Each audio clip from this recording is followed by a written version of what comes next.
This episode of the Busted Wide Open podcast is brought to you by Blueberry. Blueberry offers the best media hosting, accurate listening stats, and their all-new PowerPress Deluxe sites, a no-setup WordPress website for your podcast with all the necessary links to share your show with the world built right in. If you currently produce a podcast and are looking for a better media host or looking to start a new one from scratch, head over to orbitaljigsaw.com/BWO and sign up for the best media hosting and a PowerPress Deluxe site to get your first month absolutely free. That's orbitaljigsaw.com/BWO, or just use the promo code BWO at checkout for your first month free. And with that said, enjoy the show. This is WWE NXT superstar Dominik Dijakovic, and you are feasting your ears on the Busted Wide Open podcast.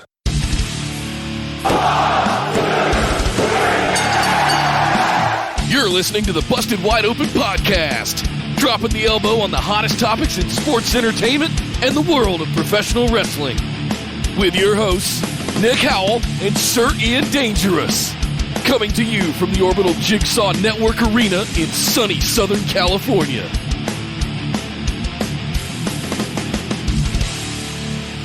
Welcome back to the Busted Wide Open podcast, but if this is your first time joining the show, I'd like to welcome you to episode number 210. Still able to recite pi to 10 decimal points. Happy Pi Day, everyone. My name is Nick Howell. And welcome to the boring apocalypse. I am Sir Ian Dangerous, and yes, that's right, we had a very interesting week in professional wrestling, and I guarantee it's only going to get more interesting thanks to the COVID-19 pandemic. Good times, everybody.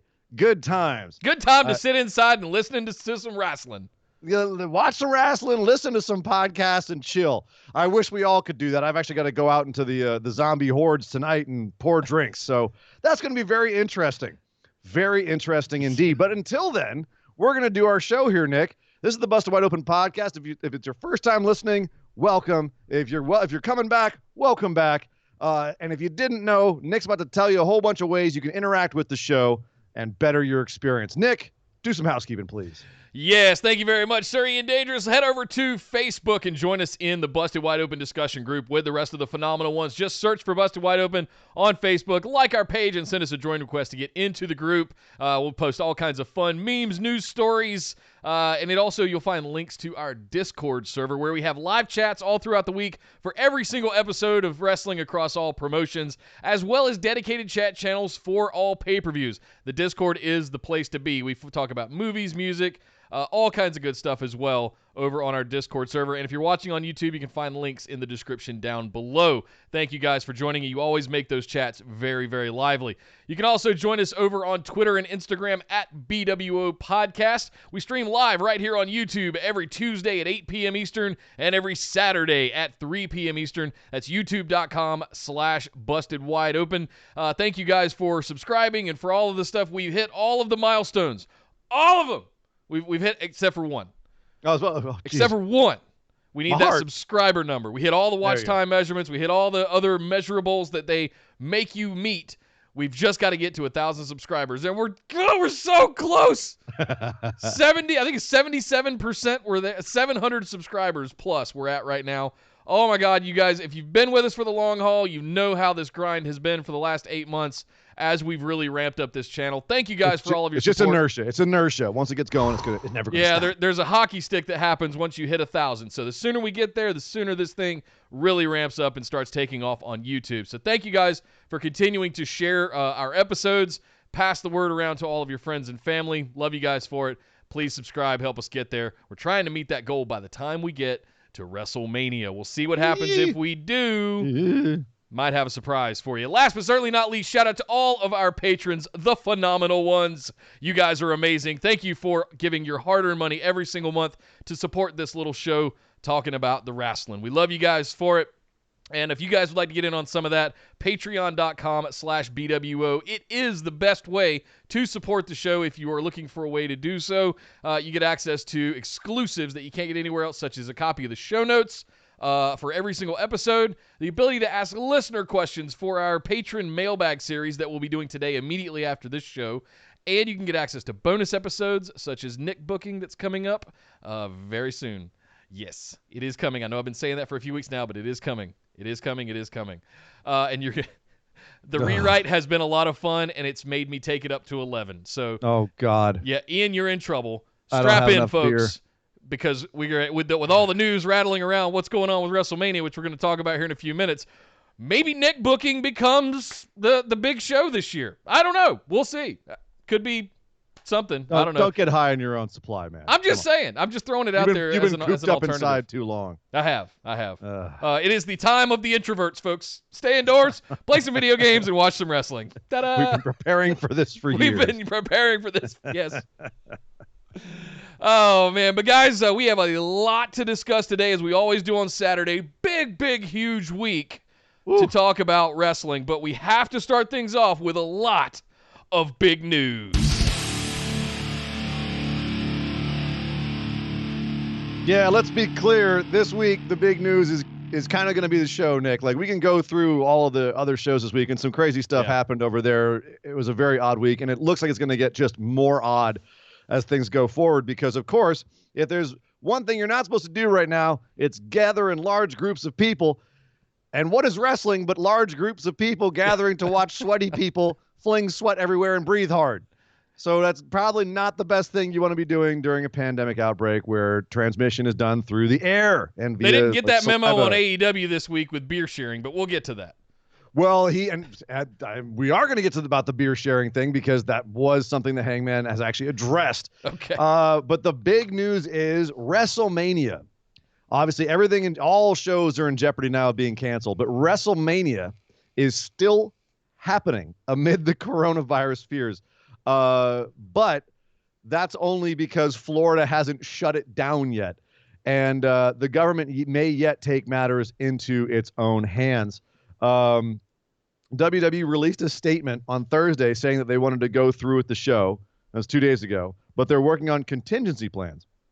Meanwhile, the governor, the sheriff, the Hillsborough County Sheriff, Chad Chronister, said that he hopes WWE does that. He says, I commend every sports franchise for erring on the side of caution. I hope the WWE follows suit. I don't ever want to see people put profit over public safety, which is hilarious. Like, do you know the WWE? Good Lord. But yes, so I feel like it's one of those things where Vince is just going to let the government force it to, but he's got an idea of what he's going to do right now.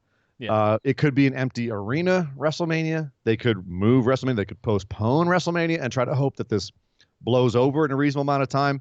I'm hearing 2 months is what I'm hearing, 2 to 3 months until things start to get back to normal. But yeah, which would be a long time. It's also right now, this is devastating for indie wrestling. The loss of WrestleMania weekend for indie wrestling is a really bad one.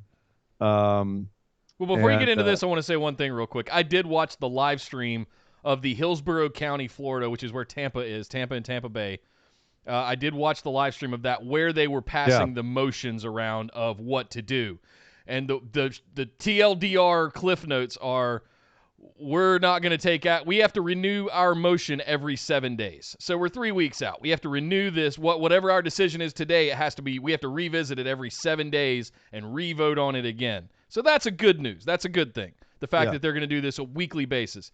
The other thing is that they canceled. They shut everything down and gave everybody except WWE, or they gave WWE an exclusion. Not everybody else that you're getting ready to rattle off that was planned around, that always plans their events around WrestleMania weekend around the big show. So I wanted to throw that in there as well, as it was interesting that WWE got an exception, but nobody else did. Yeah. And the thing is, on top of that now, it's like they're playing a bit of a game of chicken. To steal a line from Vice.com. Like that's how it feels, is they're kind of like, who's going to blink first? Yep. So it's the problem is as we were about to say, there's a ton of indie wrestling shows that were supposed to be on the same weekend as WrestleMania. And pretty much all of those look like they're going to get canceled. First of all, I'm just going to run down everything that's been affected at this point that we know of. Everything that, like, just a bunch of stuff. WWE's canceled its weekend house shows in Ohio and Toronto. As we saw this week, Friday Night Smackdown was in the Performance Center with no crowd and a limited, like a skeleton crew running it. so much that Triple H had to like do 5 different things. Raw is now canceled as well. It's going to be in the Performance Center as well. Whether or not it will still be Stone Cold Steve Austin Raw, we don't know, but it will be in the Performance Center, much like how SmackDown was. AEW has moved their Rochester show this week to Jacksonville with restricted attendance. And they're also saying Blood and Guts, which they've been building towards, is going to be restricted attendance as well. The issue with AEW is they're not cash rich like WWE. WWE, this is going to sting, but it isn't going to kill them. AEW was running on a budget that would allow them to break even at the end of their first year. So missing out on some of these big shows could be really, really tough for them. I'd be more worried if there weren't a couple billionaires behind them, but I get your point. Yeah, but even billionaires have to look at business. So sure. it's still worrisome for them. It's not a good look. They wanted to come out financially looking strong.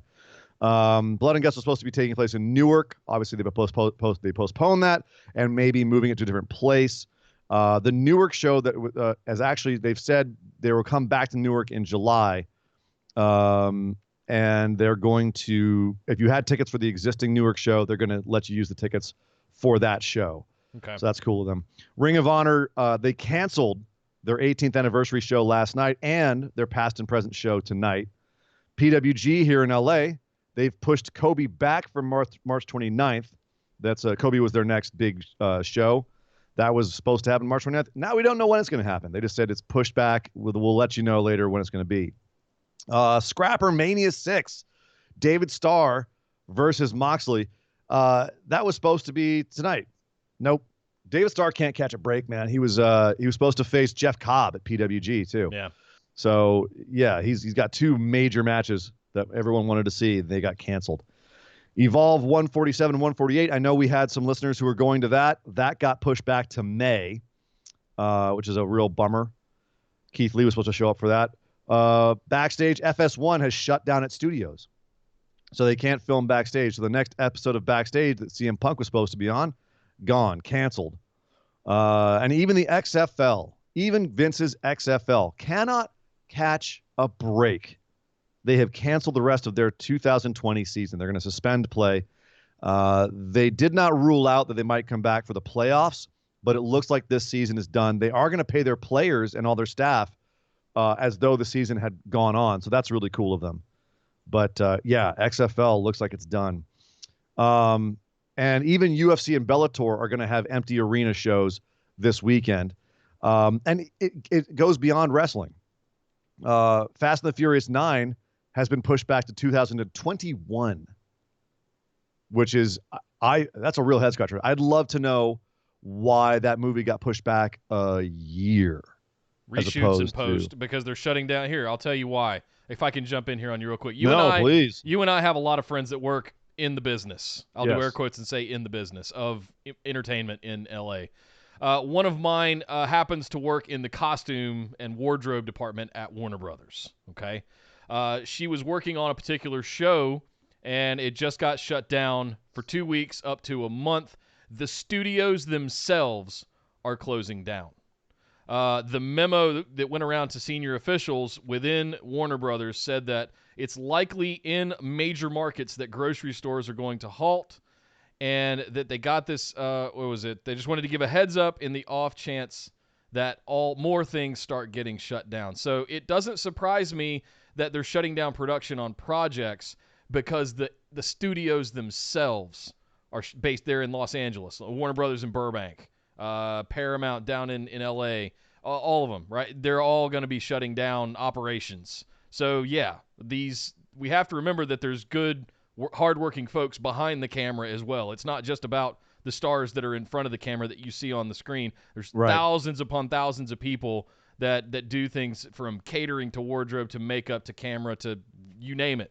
That are all affected by this. It's not just the shiny outside of the car. It's all the gears and pistons and axles inside that are now like getting pulled out and like, we can't work. The car ain't going to run without that. Fast and the Furious 9 isn't going to get made because John Cena decided to show up, right? Like, it's not all about just Vin Diesel and John Cena. There's a lot more at play here, and as the paranoia of this gets a little bit more, erring on the side of caution as a society, and I have to say I'm a fan of that. The hyper reactive stuff can get a little bit overdone. Yeah. So I don't know where you draw that line. I don't work for the World Health Organization. I'm a wrestling fan with a giant beard. What do I know? But that's the word that I've gotten from people that are inside the business that we've talked to. The studios themselves are shutting down. Yeah. No, it looks like everything's going to be grinding to a halt here.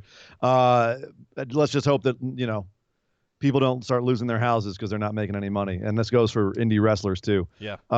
As I was saying, I pretty much like every indie show that was there around WrestleMania has been canceled. WXW 16 Karat Gold, but yeah, especially the ones with international stars.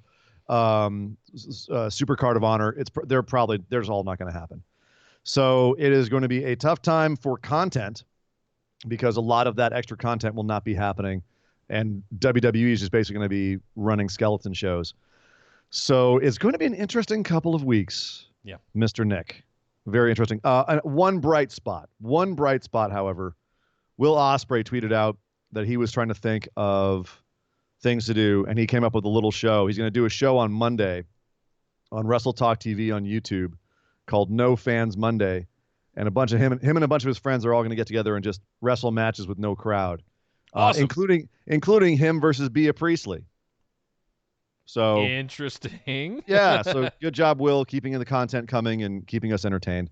Don't tread too much into RVD territory. I know you guys are a thing. Just aren't those two? Yeah. How's that RVD territory? Well, with him and him doing what he did on Impact that got them kicked off of Twitch. Oh, well, that was a different sort of thing. This is actually a wrestling match, Nick, not that kind of wrestling. Calm down over there. I know. All right. But anyway, so that's a bright spot. Hopefully other people will follow suit. We may be seeing a lot more what we saw on Smackdown, which is people wrestling in front of an empty arena. And I'm sure there's a lot of creative stuff that can be done. One of the wonderful things about professional wrestling is the immense bottomless wells of creativity in the people involved in creating this awesome art and this product. So I have no doubt that people will be doing a lot of creative endeavors going forward. Just hope they can pay their bills by doing them. So it's going to be some weird times, Nick. Weird times. Yes. Weird times. But that is the big news. I think you all knew that had to be coming. But that's the breakdown for now. Obviously, we will update this on every show as the situations evolve. But right now, Nick, that doesn't mean we can't do our regular job. And that starts off with All Elite Wrestling.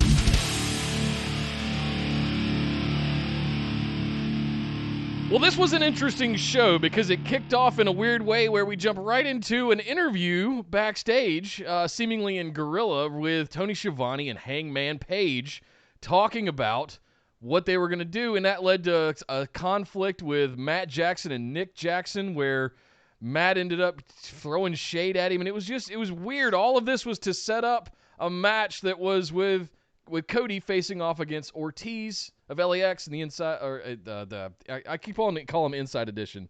What is it? Inner Circle. Inner Circle. Inside Edition.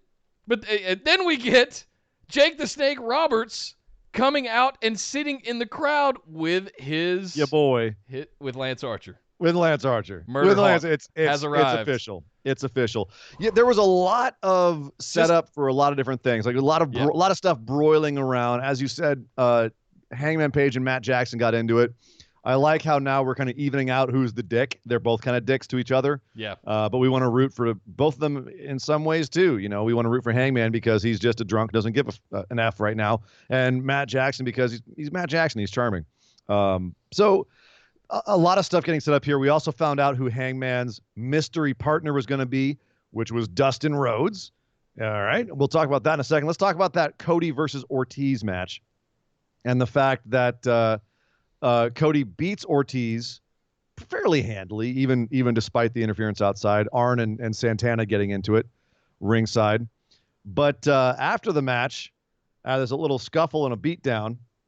And it ends with us seeing backstage the Inner Circle has smooshed Nick Jackson underneath one of those metal doors that they have in the back. And he's just he's lying there in one of the most awkward, like dead poses I've ever seen. And Jericho and Hager and Sammy Guevara sitting there like chuckling. We're so cool. Look, we squished your boy. So between the match and the assault backstage, was this an effective way of jumpstarting the Inner Circle and Elite rivalry, which we've had, but kind of got sidetracked with the Moxley feud, reminding us that these guys all hate each other in about a 15 to 20 minute stretch? Yeah. Like, was that a good way to do it, do you think, or was it just kind of a little bit in your face? No, I think it was fine. It was effective. I'm only concerned that they broadcast this on national television and then OSHA is going to be giving them a call because Nick Jackson was not wearing his PPE backstage and shipping and receiving as he should have been. His personal protective equipment. I have what? He would not have taken those injuries had he been wearing his proper gear, wearing his eyeglasses Yeah, he wouldn't and his have hard taken it hat. if he'd been wearing a suit of armor either. But why would he even? He's a wrestling. Okay. I digress. Yeah, I feel like the thing with Jericho, who is kind of coming into a new, like he's been doing this thing since he became AEW champion. But I feel like since the lead up to Mox forward, we're seeing yet another iteration of Jericho. We're seeing the fans adopt and start singing his song as part of his entrance. We're seeing this where he comes up on the Tron with Hager and Guevara behind him going, hey, Cody, I know you're in the middle of a match, but yeah, we got your boy. Just for no reason, just in the middle. It's funny. I love it. Do you remember watching Jericho in WCW back in the 90s? No, I didn't really become familiar with him until the Y2J stuff. Okay, because I want to point something out is that he was kind of on his own then too. Like they didn't give him a lot to work with and he would just make stuff up and he continuously would evolve every week. He'd find a new thing to do, whether it was the crazy hair or Ralphus or everything else that he was doing. He kept finding new things to do. In WWE that he would tends to find a catchphrase or lock into a persona and then they want him to stick with that so they know how to write with that. And, just do your catchphrase over and over. I think this is actually Jericho's natural form, is kind of a chimera, is a guy who just, he has all of these ideas. He has all these things he wants to throw at the wall. Yeah. And he's going to constantly be doing that. And the only thing that's the same is kind of that, cocky swagger guy underneath it. But everything else is just constantly churning on the top of it. And it's one of the reasons why he is as good as he is and has the longevity that he's had is because of his ability to constantly change and come up with new things.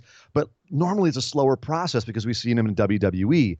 Now all of that creativity is just coming out. They're letting him riff, and he's come up with how many catchphrases now, how many moments since he's been in AEW where they just let him riff, and all of a sudden he's like, oh, a little bit of the bubbly. And everyone's like, oh, a little bit of the bubbly. That's hilarious. And it was just like an off the cuff for him. So that's kind of what you're seeing here is that old creative Jericho where he's just letting stuff go and come on, as soon as he thinks of it, he just does it. And it's a lot of fun. Yeah. What did he call them? He called them pumpkinhead dipshits. Something like that. Yeah. And I'm like, wow, right at the top of the show, 8:00 hour. Nice. TVMA, TNT. Well, I'm just saying like he's looking for fun things to say all the time. Yeah. So yeah, it's great to see. But yeah. I guess so. After this segment, I was wondering, we're heading towards Inner Circle versus Elite at Blood and Guts. Is because Nick he had a baby or he's about to have a baby. That's what they're writing him off. I think they just had a baby. I think they just had it. Yeah. Does that mean we're now, because they had an interview with Moxley as well on the show, where it sounded like he was up in the air. They had barred him from coming to the arena because they were worried about his physical safety, because he was still banged up from last week, quote unquote. It feels to me like Moxley's going to be subbing in for Nick Jackson. That's just my feeling on this. I think they're writing Nick out of it. No, and I think it would actually give more weight. They haven't really built up a new contender for Moxley yet, so it would actually give more weight to this match if Moxley's in it as well. So that was kind of my feeling. There's somebody that keeps eking out wins that I think is next in line. In fact, that's why I called Moxley to win, was so that he would get to be next in line, and that's MJF. But we'll see how all that shakes out. I think he's the next one. I don't know. Yeah. I think he's going to have to let go of that little ring at some point. That's what we're going to be. That's what's going to be interesting. You're how that just looking transpires. so far down the road here. I am. Hangman Page and Dustin Rhodes, as we said, versus Les Sex Gods, Jericho and Sammy Guevara, ended up in a huge brawl to promote the blood and guts match, as you would imagine. What did you think about Dustin as Hangman's like they're promoting this all week? It's a mystery partner. It's a mystery partner, and it was Dustin. Was that? Do you think that was a good payoff? Was it a good idea? How did you like the execution of that? So I liked parts of it and I didn't like other parts of it. Start with the good. I like that Dustin just roared in with Lexi and said, you know what? I don't care who your mystery partner was going to be. It's going to be me because I've got business with the guys that you're fighting. So I'm going to be your partner tonight. I don't care whether you like it or not. Loved that. The fact that Hangman Page didn't counter that and like, no, I don't need you. He's like, whatever. I got my own guy. Get the hell out of here. And then they somehow have to end up working together and they find a way to win. Like there needed to be like one little step more to have a reaction from Hangman Page on it because they just went through with the match. It was just they went through the motions of it.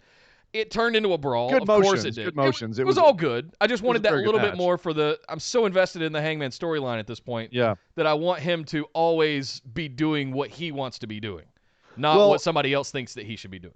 Yeah, and I think that was the angle here, but for whatever reason, maybe it's just me, when I hear someone's going to have a mystery partner, I'm waiting for some sort of drama or something that forwards their storyline, and this didn't really do either. Nah. It just gave him someone fun to work with, and it was kind of like all right, kind of payoff. Yeah. You know what I mean? It was fine, and they had a good match, but I was also like, I was a little let down, but that's...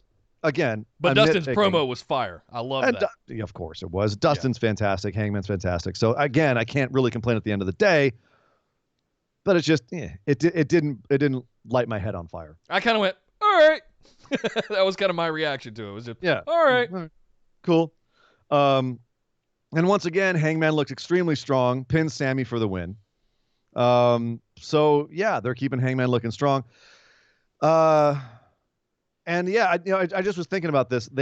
In Moxley's promo, he was saying that he wanted Jake Hager. Do you think Jake Hager could be next for the title?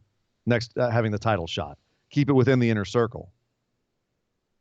I'm not sure. I'm not sure Hager's that elevated yet. Actually, I'm 100% sure he's not that elevated yet. No? No. They've made him out to be a monster. He's beat Dustin Rhodes. Sure, but what if MJF sent Wardlow after him? That would make about as much sense as Hager at this point, right? Like you're hyper focusing on your conspiracy theory that MJF is next, and then you're putting that against any other possibility. It's like, well, but if it's MJF, it could be this. I'd love to see somebody else go after MJF's ring, challenge him for it. And they got a lot of people coming up, and a lot of people I think available for that. Yeah. So speaking of which, let's talk about it. One more thing real quick. Yeah. This was the segment where Jericho took a fan's beer and took a sip of it to mock Hangman Page, and then Page took it out of his hands, kicked him, I think gave him a little lariat or something, and then chugged the beer. So here you have a fan's beer that Jericho took from a fan. Yeah. He drank it, and then Hangman Page took it, and he drank it. Don't do that shit right now. Every germaphobe. You may be fine. Now we know how germaphobes regularly feel. Like when they see Hangman not out how there, like social drinking so much separation half-drunk works. beer, they're like, "Oh God, you don't know where that's been." And now everyone's like, "Oh God, COVID! He's COVIDing himself." So Hangman did release a statement online where he said from now on he's only going to bring his own sealed containers and just drink whiskey backstage. Good man. So no more flask. taking fan beers. Carry a hip flask, dude. Right. Come on, man. I mean, it's going to be easier for him to sell that he's drunk if he's just drinking, apple juice out of a hip flask as opposed to just getting wasted. I still remember those stories about Stone Cold drinking all the beers because he's, after the whole show goes off the air, they keep popping beers to try to get the fans over, and he's just pouring beers down his throat, and he ends up just wasted coming backstage. Let's talk about Lance Archer, Nick. Jake's client, Lance Archer, confirmed. But it was just them sitting in the audience, and Lance looked like he wanted to get after Cody at one point, and Jake was like, no, not now. What did you think about this being the reveal of Jake's client? Was that, did it create an air of like impending doom that now, or was it an underwhelming way to debut Lance Archer, a guy who a lot of people may not know? No. I thought it was a poor decision to have him just come out and sit in the audience. Well, for two reasons. One, it could be clever, right? Maybe it wasn't time. It would have overshadowed other things that are more prescient on the card and on the show, that particular show on that given night. But I wanted to see Jake come out and have another promo against Cody or against the Elite or someone, maybe Kenny, and say, I'd like to introduce you to my client, and have the pop of it being Lance Archer to pyro, big entrance, all of that stuff. And everybody go, oh my God, it's Lance Archer. He's going to kill Kenny. But that's the thing, Nick, is would they have done that? Because I feel like they may have learned from their mistakes here. I feel like they brought out Butcher and Blade, and the crowd was like, who? They brought out a few people, and people were like, who is that? Am I supposed to know them? And now I think they're maybe a little bit gun shy about just throwing people who have been out there in the world of wrestling, but maybe not as universally known, out in front of people and hoping for a pop. I feel like this might be a good idea. You've got Jake the Snake, selling his client last week, and this week he brings out a dude who just, is taller than Jake, is just a massive, scary looking guy. And if you don't know who Lance Archer is, you're sitting there going, who the hell is this guy? Jesus, he's huge. This is Jake's client? Damn. Your wheels are starting to turn, right? It's subtle. It's working on you. Plus, that actually kind of works with Jake's character, doesn't it? Where he likes to just kind of get the fear inside you. He likes to work on your psychology. So he's kind of dangling this gigantic monster of a human being in front of Cody's eyes, and not like, he's like, yeah, we're here. This is who it is. Are you scared yet? You know what I mean? It's a slow build, maybe psychologically. And then ultimately when Lance gets in the ring, people will be like, okay, we have some basis of knowing who this is. And then he starts doing, top rope Spanish flies, and everyone's just like, oh my God. So maybe this is actually a good thing. Maybe. To debut in this way. Maybe. So just to I like slow and steady generally, yes. But I wanted someone, I think the AEW crowd is going to know who Lance Archer is. There's a lot of crossover between New Japan and the Indies that has formed AEW. I think Butcher and Blade is kind of an apples and oranges comparison when you're talking about Lance Archer. Like, the dude ran roughshod over the G1 last year.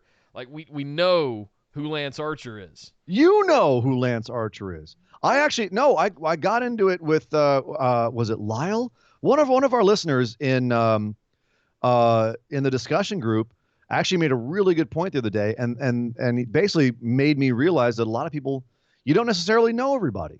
Not everyone knows everybody. We were calling out Hangman Page for being Hangman Reigns last summer, right? Oh, right. Yeah, of course they get their boy in there and they have him pushing him to the moon. Yeah, pushing him to the moon. And he was like, well, I didn't mind it because I didn't know who he was, so I just thought he was really cool. And I actually dug the whole angle in the gimmick because I knew that they had to make him strong for Jericho. But I was learning who he was as it went on, and I really liked the way it was, how he was being presented. Fair point. And I was like, you know what? That's a really good point. Like, because we knew who Hangman was, we had that a reaction of being annoyed that he was getting the super push. But maybe a lot of people didn't know who Hangman was. And Nick, that's Hangman Page. He was a major member of the Bullet Club and the Elite, and he was having major matches.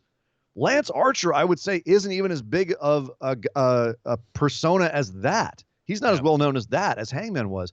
So yeah, I think this was a good idea to actually maybe kind of slow burn Lance Archer into the spotlight. Yeah. And we'll see that. Obviously, time will tell like how they ramp this up. But honestly, at the end of the day, like I thought, did I want to see Lance Archer come out of the gates and just destroy things? Yes. But that's also not Jake the Snake's way. He wants to get into your head. So this worked for me on a couple levels. Okay. I'll go along with this. Yeah, I'm not mad at it. Would I have done it differently? Yes. But I do see what you're saying, and I'm fine with it. Absolutely. You've also been completely over the moon for Lance Archer ever since him versus Will Ospreay in the G1. So to be clear. If you watch the G1, you can't not have gone crazy at that match. Boy, did he! And it was started the show. Yeah. It was the first match. First match of the G1. Talk about setting the pace and the bar of the G1 last summer. Jesus Christ. Anyway, We Basically, can't fawn over the ladies G1 and gentlemen, anymore. what you can tell is if you don't know who Lance Archer is, we're excited that Lance Archer is in AEW. We're very excited. Nyla Rose and Bea Priestley versus Hikaru Shida and Chris Statlander. Another women's tag match. Nick, are we going in the right direction here? Was this a step in the right direction? I want to say yes, but then, like, for the last couple of weeks, they've been stacking the chips back up, and it's like, okay, we're building the division back up. We're building a real, like, some stakes around this, and who's the pecking order and all that. And then you just throw this out there for, like, no reason, and it harkens back to the days of WWE 3 years ago when they would just have random tag matches of all the women just to get them all on TV, and we would make fun of that stuff. That's what this felt like. Like, I don't, what were the outcomes of this? But it was, Nyla pinned Hikaru Shida, but this is the thing, is that sets up that the two of them have beef, and Shida's going to want to get her loss back. Bea Priestley attacks everybody after this. She attacked her own partner, Nyla Rose, after the match. That sets up that they have beef. So Bea Priestley might be getting a shot at Nyla in the next week or two. And Chris Statlander was kind of I don't want to say a non-factor, but she didn't factor in the finish at all. Yeah. So they're keeping her still in Nyla's orbit, but just not close and directly. I hear you. So I felt like that. I felt they set up a few things here, and they showed that Nyla is still Nyla. She's dominant. So I don't like this on its own, but if it builds to other things as you're describing, I'm all on board, because this is the kind of development stuff that you have to do. I get it. I understand what they're trying to do, but without any explanation and without any rhyme or reason. And I'm wondering if this is just growing pains. And this is sort of the reset button I was talking about a couple weeks ago or so when they put the belt on Nyla.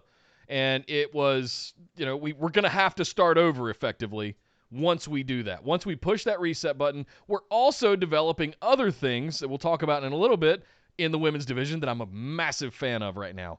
And, other things. I'm referring to Britt and Swole. Let's talk about it right now. Let's go ahead and talk about that and bring it up. Beef. So, Britt Baker out to do yet another coffee barista promo on Tony Schiavone, bringing incest into a promo in Utah. What was that? What? Okay, that might be a first. I don't know that I've ever heard anybody talk about incest in a promo. Holy smokes. But I mean, I was pretty down on this when she first did it on the Jericho Cruise 6 weeks ago. It's coming around on me in a very big way. She's finding her rhythms a little bit better, and she's working me quite a bit. So Swole coming out. She's getting trained on it. Like people are giving her promo classes. Goldie's giving her promo classes backstage. She's kind of with, one of the best heels working in the business right now in Adam Cole. So it's not bad to have some bedside heel talk.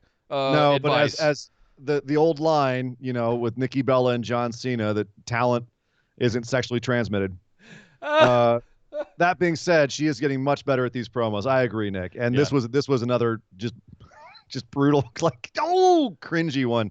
She got people, but Big Swole did not like this at all and got up in her face. Are we seeing a feud with Britt Baker and Big Swole? And is that a good match for both women at this point? I think so, and I'm wondering where it ties into how it felt so separate from the tag team match we had earlier in the night. Is one of the things that I'm sitting here going, well, who am I supposed to be paying attention to here? The champion is having matches over here that's supposed to be starting things, but we've got these other two that are down here having their own beef. Are these meant to be separate? Are they all going to be fighting for the same title? What? Explain it to me. Help me understand. Point something out. Marshall in the chat just pointed this out. Not only did they talk about it, but they cut the camera to people in the crowd that looked like they were. Yes. Can I shout out to whoever's doing the camera pulling to the crowd?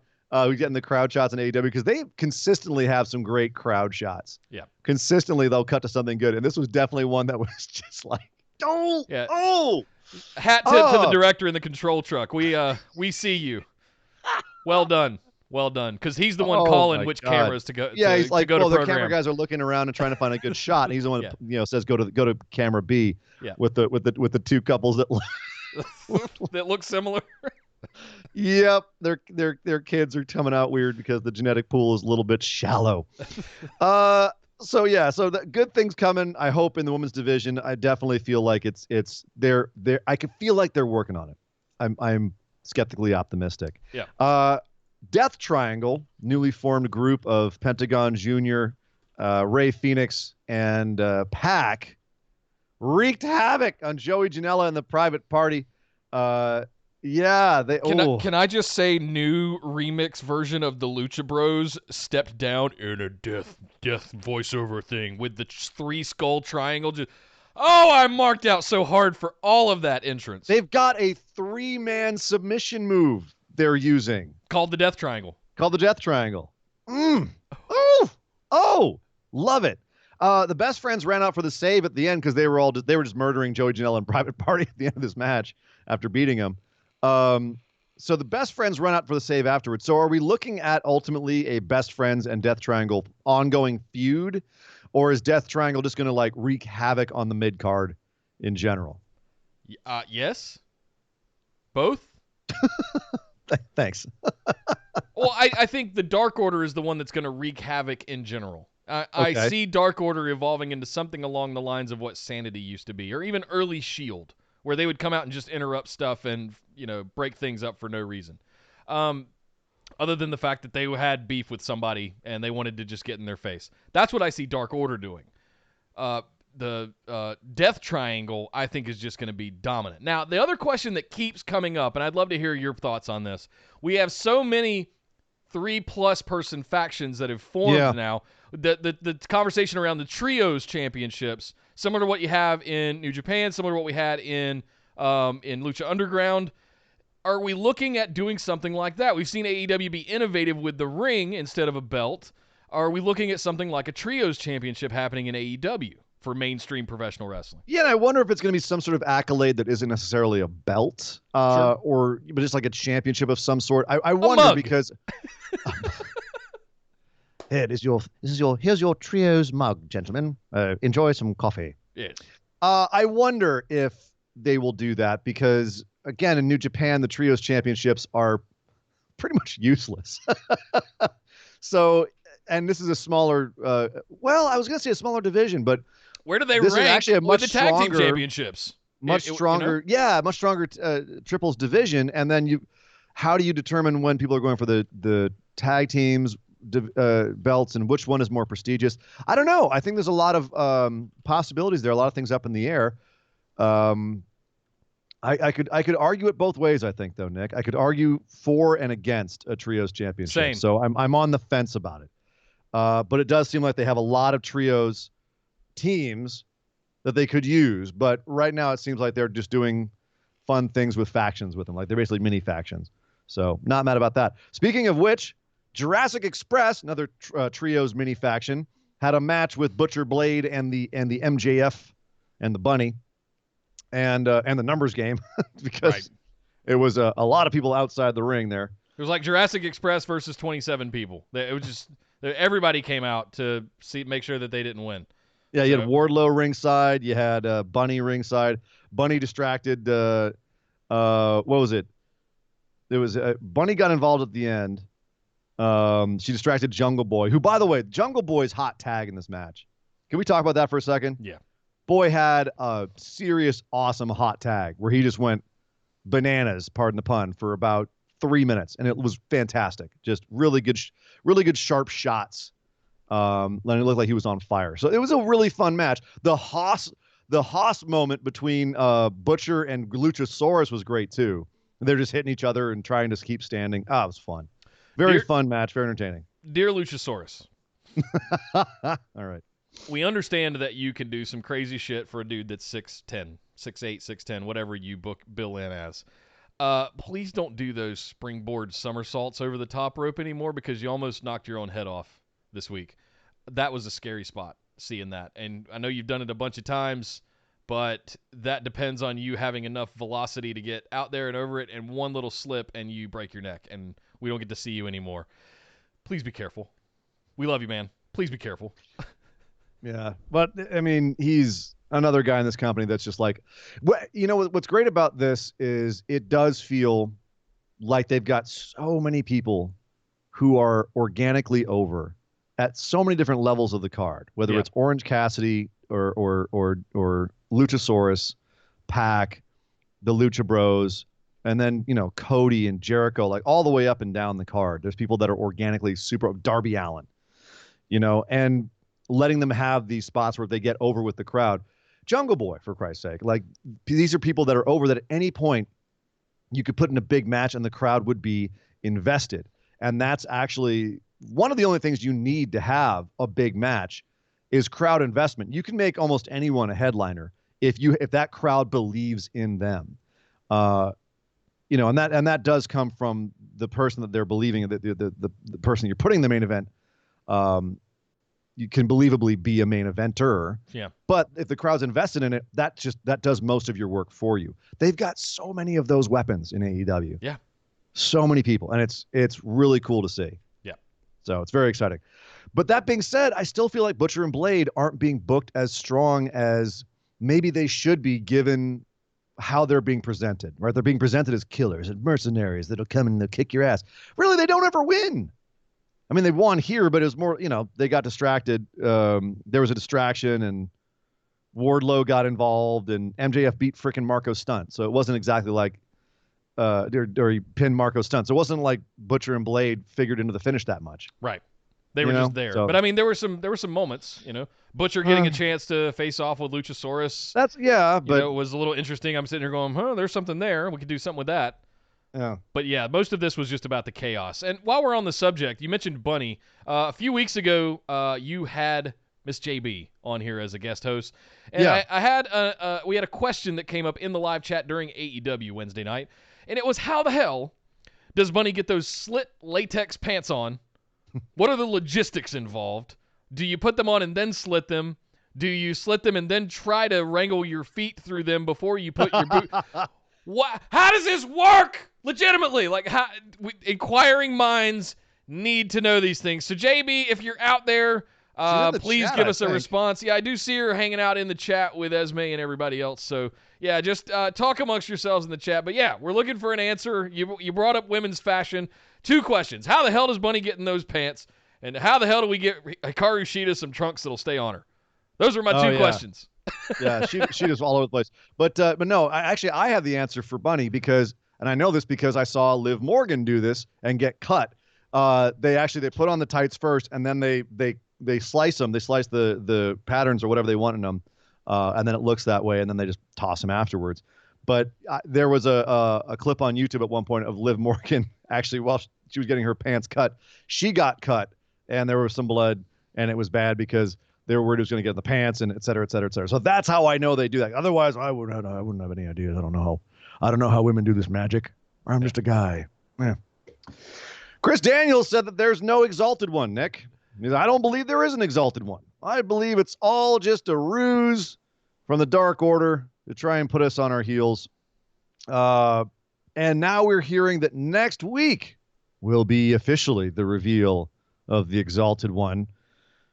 Well, so finally. The Bucks, there was another episode of Free the Delete this week on Matt Hardy's YouTube channel where the Bucks had a super kick party as Zenith began to reveal himself from within the vessel of Matt Hardy.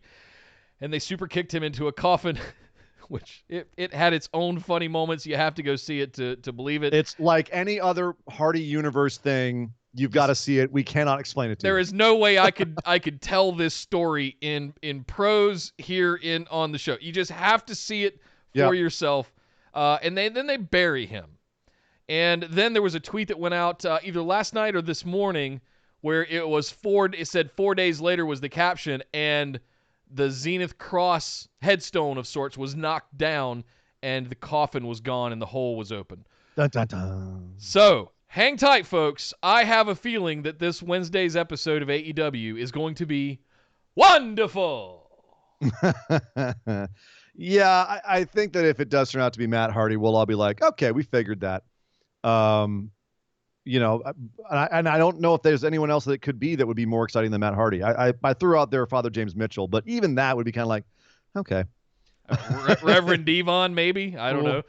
No, Devon's working for WWE. I understand. But I'm just saying. He's doing producer work and shit backstage now, isn't he?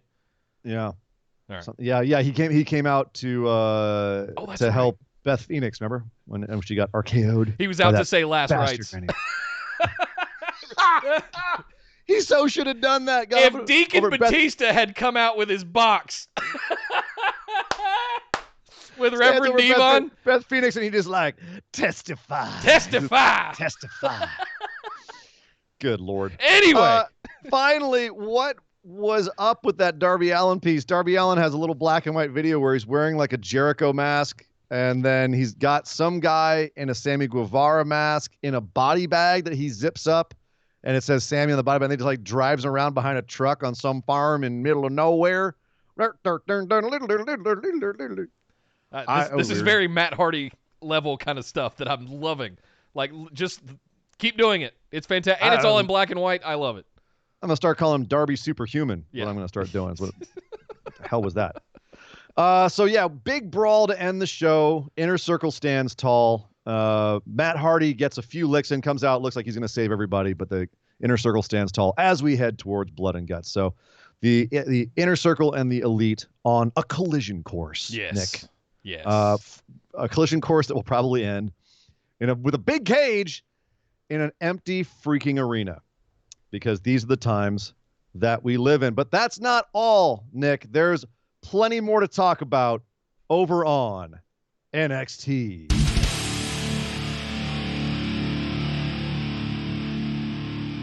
Well, NXT this week was, I don't know. I've been a little about NXT the last couple of weeks because I don't really know where they're going, and I don't know if it's because AEW is doing so well that when I go watch NXT, it's pulling on my heartstrings back and forth between one and the other, because I absolutely love AEW and I absolutely love NXT, and it's making me have this kind of self-divisive thing where I'm a little bit disappointed in NXT recently. But you know what, Nick? But it's happening. This week, I think it redeemed itself a little bit this week. Don't you? Like a lot of the things that we were criticizing, I feel like they were trying to turn it around. And this emanated from the Performance Center as well, except this one actually had a crowd, which thank God for some of these moments it really needed a crowd to do. And I'll start talking about one of them. I think the best one was Johnny Gargano and Tommaso Ciampa came to blows. And when I say came to blows, I don't mean like they're punching each other and throwing some potatoes at each other's heads. I mean they tore up the entire Performance Center. Ciampa's in the ring giving a promo. Johnny appears on the Tron, and he's in an office somewhere, and he starts talking smack to Ciampa. And Ciampa just finally goes, screw this, leaves the ring, walks off, and then we see him walking through the halls and ends up in the room where Johnny's giving the promo. Johnny turns around, throws a chair at him, and it's on. These dudes immediately, almost first thing, someone gets pushed through a wall and then thrown over a table. Johnny gets thrown over the table, and then they just brawl. They just brawl in through the medical center. They brawl through the weight room. Tommaso gets thrown through a window. Just absolute chaos. These two are laying it in on each other. This was fantastic, Nick. And then it ends up in the crow's nest. Back in like where the arena area was, right, and fighting up there. You think Johnny Gargano is going to throw Tommaso off onto the table, the announcer's desk, but Tommaso ends up manning up after getting out of a Gargano escape, and he air raid crashes Johnny off of the crow's nest through the table to end the segment. Like this kind of new like innovation where they're like, hey, we're in the Performance Center, let's trash it, let's have Ciampa and Gargano walking in the halls and taking pictures off the walls and smashing each other with them and breaking doors and all of that. Like, is that the kind of must tune in stuff that we wish was on, say, for instance, main roster WWE, where it's eye-opening, right? It's makes you jump up a little bit. I think one of the things that stands out to me about NXT is that it is, from start to finish, normally 100 miles an hour. It is, you hit the beginning from the very beginning, and it's go, including Mauro Ranallo just going absolutely batshit for an hour, or 2 hours now. And it just, so a lot of these things do end up in brawls sometimes, especially anytime you get the Undisputed Era near anybody. I think this is different, though. This has history. This has story. This has psychology. This has flipped where we were 2 years ago on its head. And if you've been along for the ride since, DIY Revival and DIY AOP, and you've seen all of this transpire from Tommaso turning on him to him coming back to what we had 2 years ago and now they've both gone after Adam Cole, and Now they're back at each other, and the roles are reversed. Like, this whole thing has finally, like the pimple popped. It's exploded. It's finally going nuts, right? And it's Nick, getting ugly. But Nick, isn't that part of like what Johnny was saying in his promo? And I want to point this out, was that he said, you know, there was a time when Ciampa was the most hated man in NXT. He was the bad guy. He did horrible things to me. He insulted the fans, and now you guys are cool with him? Now daddy's home and you love him? Did I miss something along the way? Why are you guys all cool with him? Like, how does this work? When did I become the bad guy? That was how he framed it now. Yeah. And like you said, if you've been along for the ride, that really rang true. You kind of looked at yourself a little bit and went, damn, he's right. But ain't that pro wrestling? It's kind of the phenomenon that's happening with Hangman over there.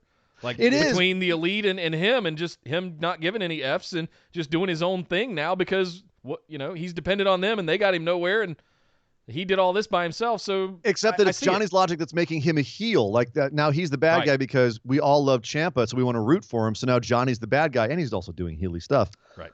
But the end of the day, before I wasn't sold. Like, they did a good job selling me on Psycho Johnny with his interview with Morrow.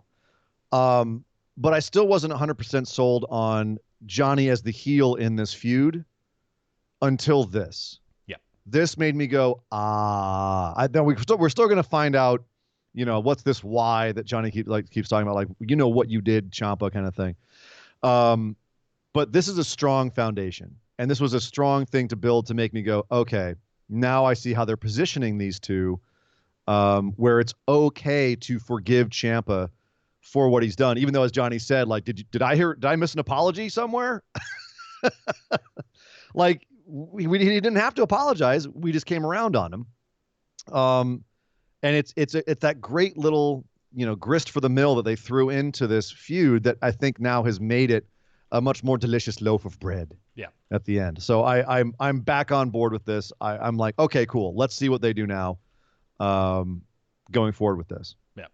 No, I think that having these two get back at each other and giving us a grand finale of their story that we wanted 2 years ago at Mania. Unfortunately, Ciampa got hurt his neck, and now we're gonna get this seemingly at Mania, pending.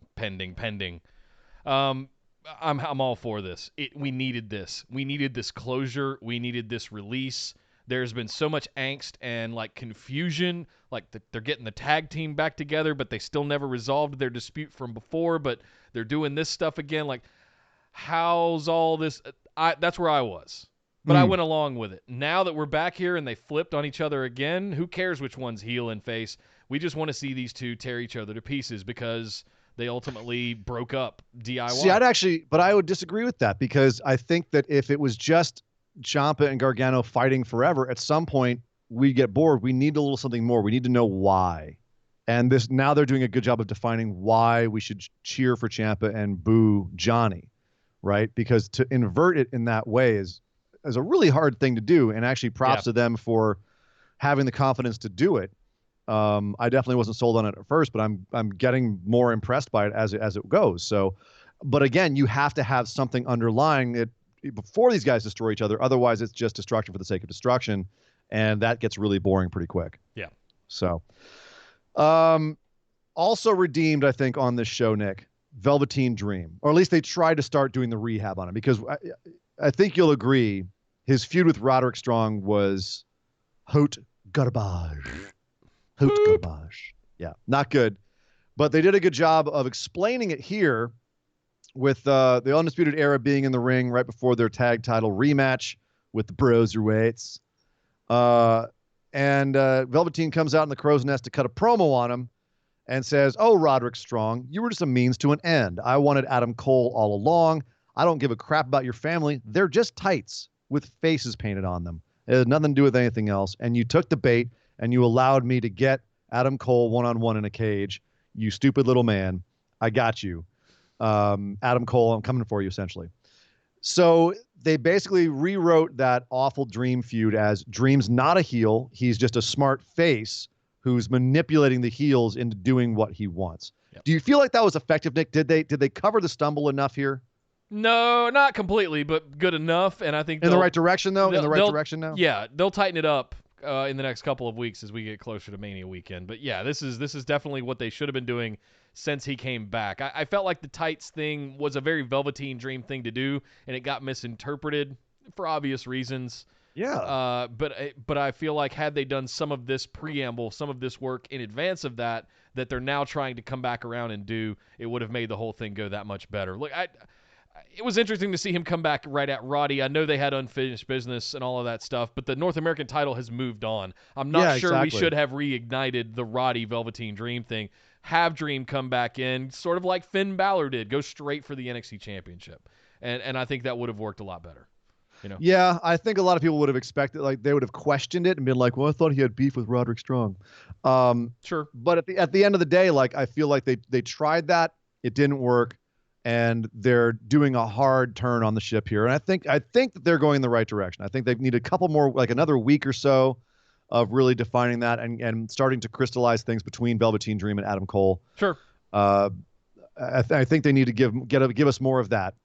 But this was definitely the right story decision to make. And I want to call out something that we always talk about. Okay. And that is taking the moment to throw one line in there that explains everything, right? How many times do we say they just arbitrarily did this thing, right?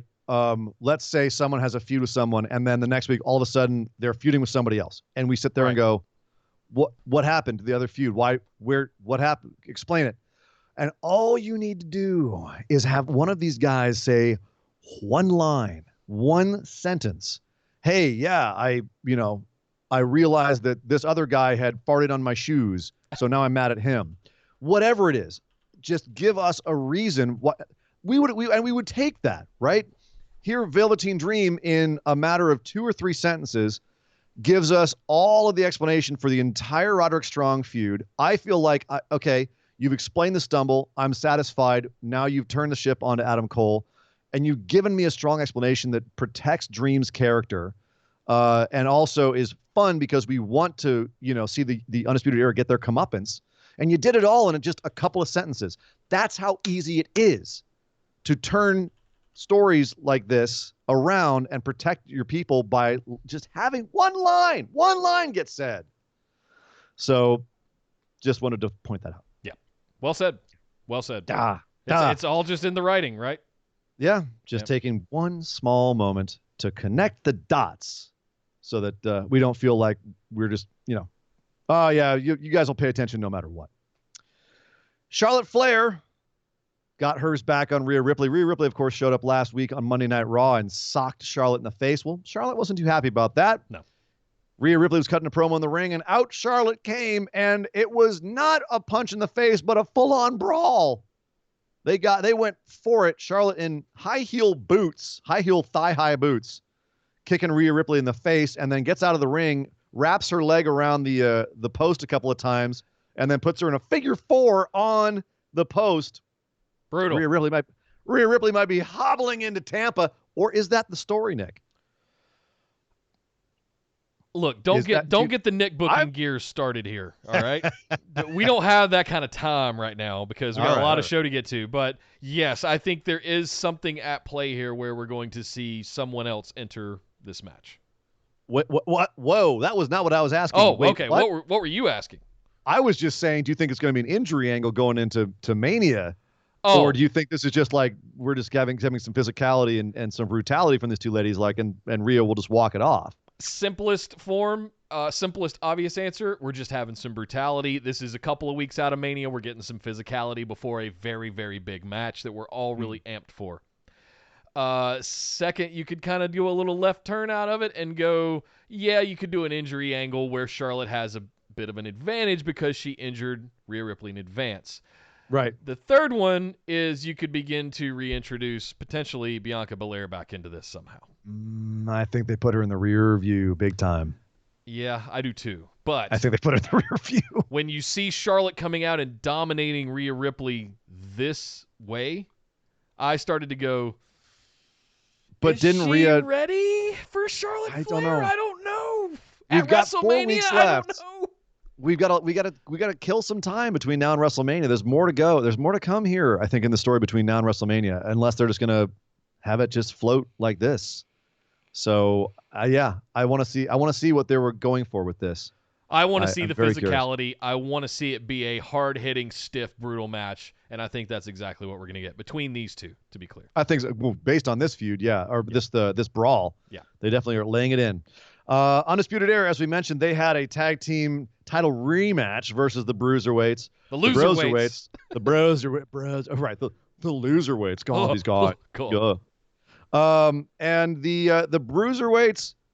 Broserweights, God damn it. They're killing me with this.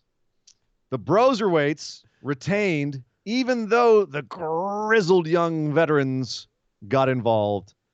It's looking like it's going to be grizzled young vets versus Broserweights at Tampa. Should the Broserweights retain, or is it the grizzled young vets' time, Nick? Should they go back to a tag team, a proper tag team, or at this point, are the Broserweights a proper tag team? Sure. They've been the champions long enough. Fine. It's just like how long it's taken for them to beat down your brain till you accept it. They cross-wove the entrance themes into something that sounds halfway decent. They have a name. You know, they're working well together. They're ticking all your boxes of qualifications Fine. at this point. Sure. Fine. It's like you've been beaten into submission. I have. They're fun. You know what? It's fun. It's absolutely fun. If this were terrible, where there was no interaction between the two of them, like early days Kabuki Warriors or Bliss and Cross, or just Ricochet and Aleister Black, even like you couldn't have put. That's the Odd Couple. Like last year, it was just weird with the two of them. There was no real chemistry that I saw. They just were both really freaking good, and these two are really freaking good. But they've also got sort of the Abbott and Costello chemistry going on that you kind of want in a good face tag team. They're what I think you could call an act outside of the ring. Bingo. They're not just a group. They're not just a couple of good wrestlers who get into the ring and put on good matches. They're actually like an act outside the ring as well. Where I was sold on it was like the road to Portland, where they were trying to get the trophy in the golf cart. Like all the that was skits, the turning point for me, was, like you said, an act. When it became bigger than the two of them wrestling in a ring. And that was the downfall of Ricochet and Black last year. There was none of that. Even though they gave them the championships, shot them to the moon up on Raw immediately. Yeah. And it was like, okay. So I think they're nailing it with the Broserweights. It's a lesson learned from last year. And, I mean, look at what Grizzled Young Vets are doing as well now as being a part of this. Are they over here? Do we have any news on if they're full-time U.S.-based now? They are. Yeah. Okay. Well, no, they're going to go back and forth. They're going to be, well, if they can. Travel restrictions apply. But at the same time, I feel like they're going to become more of a mainstay on the NXT roster because the NXT roster was so depleted in its tag team division. They need more tag teams. And that was kind of my thought here was, do they put the titles on Grizzled Young Vets to try to reinvest in the tag team division and show that it's really about proper tag teams, or do the Broserweights retain because they're kind of the most entertaining act at this point in the tag division? Undisputed Era aside, I mean, they've just been there for a while. The fresh and new is going to be more entertaining, I think, on a day-to-day basis, and the Broserweights are that. So I feel like it could go either way, and you could argue either position, where the Broserweights, I think, need to get more legitimized, but the Grizzled Young Vets are a proper tag team, and that's going to legitimize your division. Yeah. So, hey, at the end of the day, at least it's the right two teams at the right place at the right time. Knowing that they're full-time, I'm going to have to start keeping a shoe in here so I can hold it up every time Zach Gibson cuts a promo, because, God damn, that guy is money. Do you see this going to a triple threat for the tag titles at TakeOver Mania? I don't know. I feel like Undisputed Era is kind of out of the picture, but maybe I don't think that would be. I think Roddy's more out of the North American picture than Undisputed Era is out of the tag picture. No, good point. It would be hot fire to have a triple threat between these three teams. Can you imagine? There's my thump of the day. the nipple erection of the day. Yeah, right there.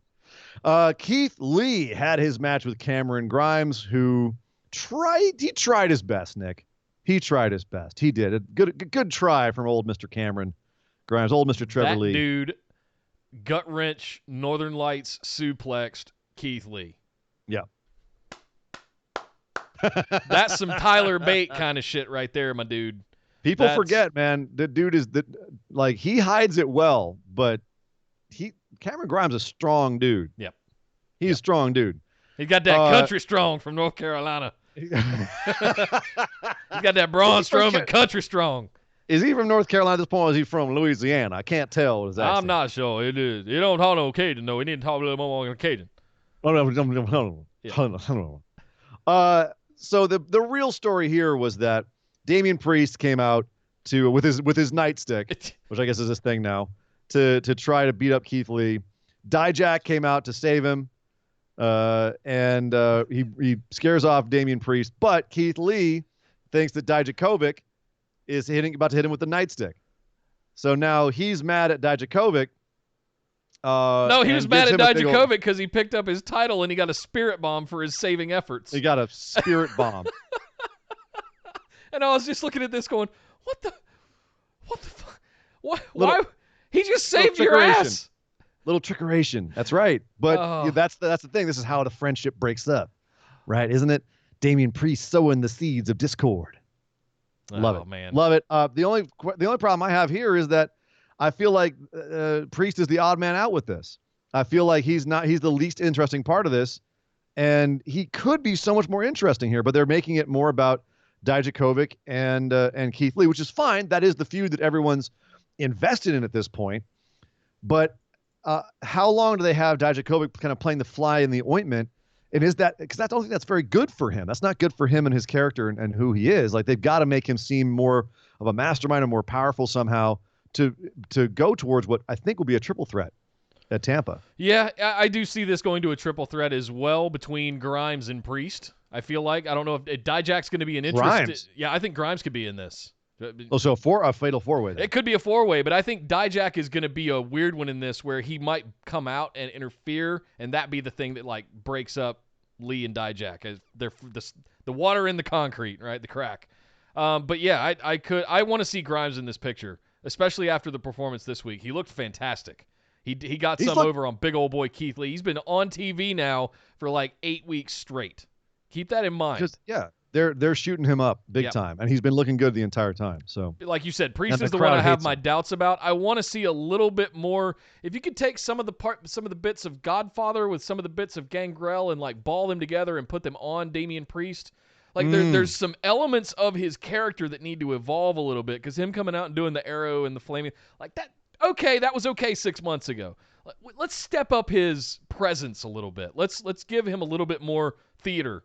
And if he has some vampire girls, I don't know, something that comes out, right? Or he comes out in a bigger regalia of some sorts, or a goblet. He needs to go 11 out of 10 on this gimmick. And right now it's not going to sustain with what he's doing right now. Like, it's cool to come out with a nightstick every now and then, but where do we go from there? It's cool, but it's not crazy cool. I want it to be. Let's get nuts.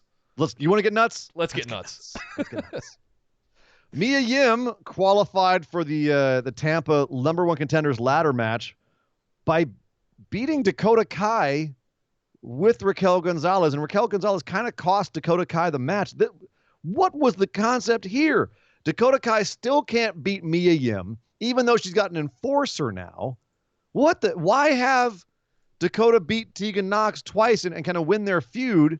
If she's going to go back to losing to people like Mia Yim, where does Dakota Kai end up in Tampa? Nick, my mind explode. What happened here? What was this? Unpack this for me. So, full disclosure, I didn't get to see this whole thing. I did hear that Mia Yim. I know. This was one of the later matches, or it was in the middle of the thing, and I think I missed it because I was downstairs making a snack or something. But what I did hear about from this was Mia Yim did get one on Dakota Kai. Raquel Gonzalez looked a little bit useless. So Raquel, the entire match, she was actually helping Dakota Kai. At the end, she's distracting the ref, and actually that helped Mia Yim beat Dakota Kai because Raquel Gonzalez was distracting the ref. Oops. So, but that's what I mean. Is like, it's a little early to have the miscommunication between the two. I feel.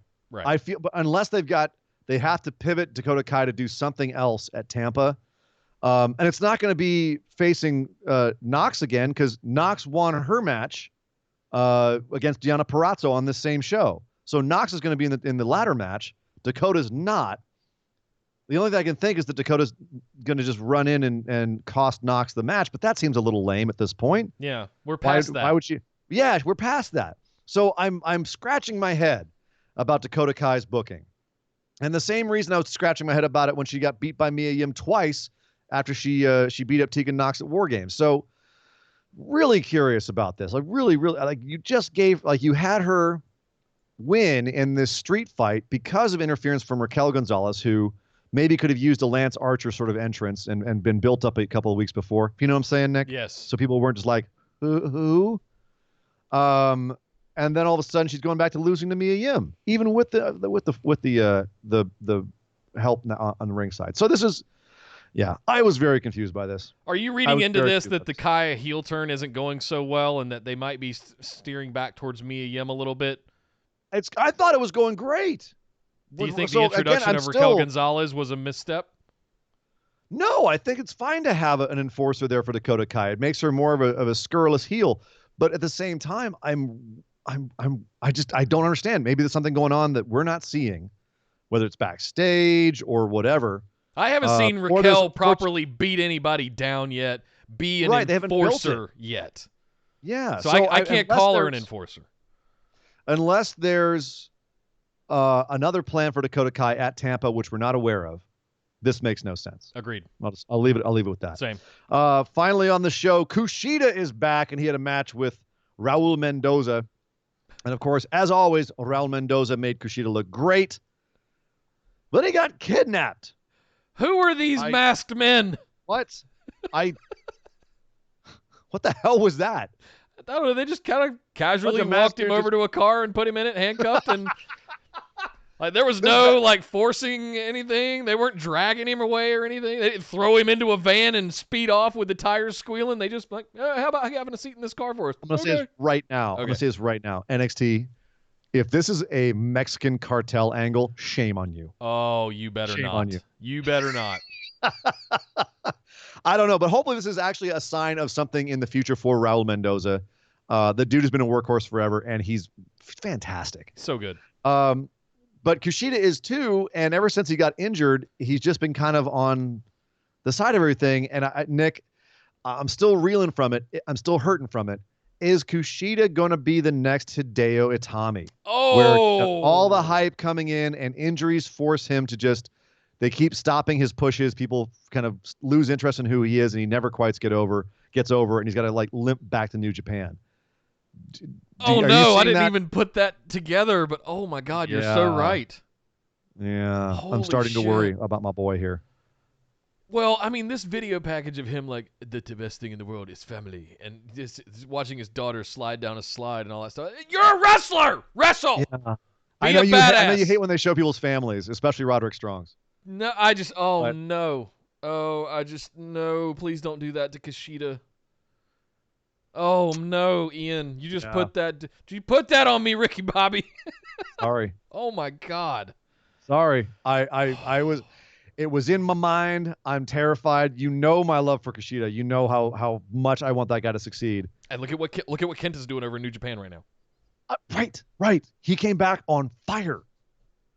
And I want to make it clear. I do not want that to happen to Kushida, but I've been nervous about Kushida getting over since he came to WWE. I didn't know if they would know what to do with him. Yeah. It looked like they knew. They were putting him up against all the big dudes and having him tap everybody out with that lock.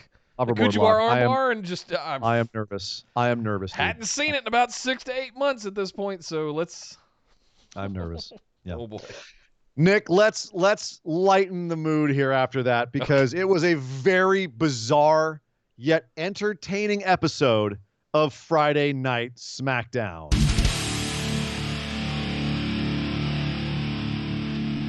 I want to open this up before we talk about this by saying the overnight ratings are in for last night's episode of Smackdown. And if you watched it, you'll have better understanding of what I'm about to say. But I think it's important to set the context before we go into this. So before we get into this, so the overnight ratings are in, right? Yes. It was, so, was that, yes. I thought you had it prepped. I did. It drew an average of 2.58 million viewers. No. What? Across the entire show, which is up Up. Huge. Up from last Friday's SmackDown that did an average of 2.4.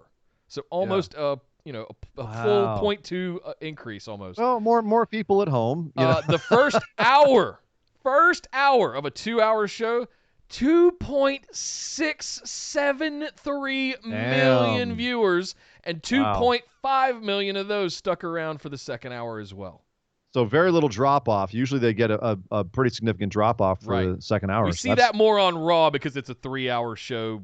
But well, it's a huge drop off in the third hour. That's why they do the true main event at the end of the second hour. But yeah, that's it also pulled in an average of a 0.7 in the 18 to 49 demographic, which was number 2, which you would expect on primetime Fox. Fine. Yeah. That's what Fox would probably very happy about this. Do it with no audience in the Performance Center all the time, guys. This worked. But before we talk about everything we're about to talk about, that's the same 0.7 rating it got in the 18 to 49 demo that last week when it did less numbers.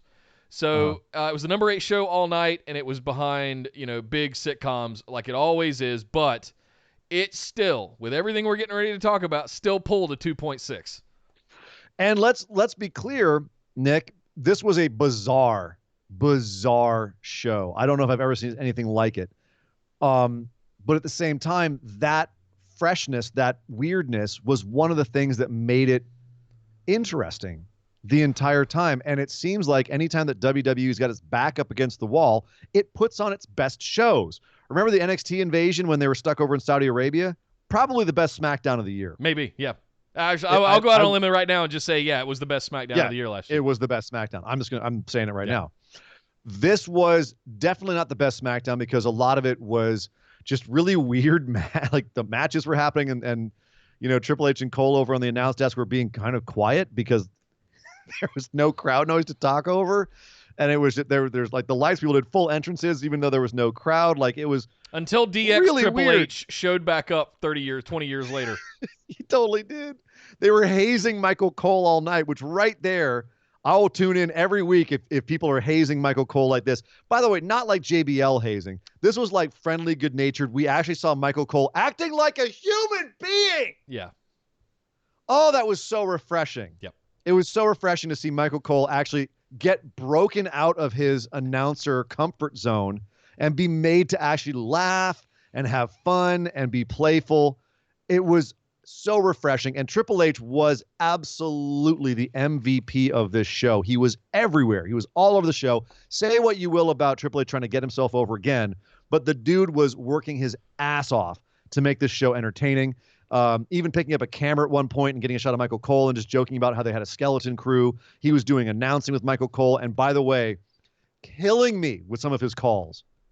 He kept saying, "What a maneuver," which was killing me. He was ribbing Vince the entire show. Doing straight up Vince imitation. It's a debacle. He was doing Vince imitations. This was absolutely Triple H's show. And he also kind of had a start and finish up in the crow's nest saying, "Hey, everybody, thank you for tuning in. Thank you for sticking with us. The one thing we're missing here is the reason why we do this, and that's you guys." And so, yeah, props to Papa H for really pulling this together and making this feel like Nick. And I want to hear your opinion on this after this. And I'm sorry I'm going off, but this was no, do it. So we're both going to do it. I've been fomenting on this for the last 24 hours. Yep. This felt more like they were reaching out to us fans, us viewers, as family and not as consumers of their product. This felt more like I had a connection with their programming than I've ever felt on the main roster.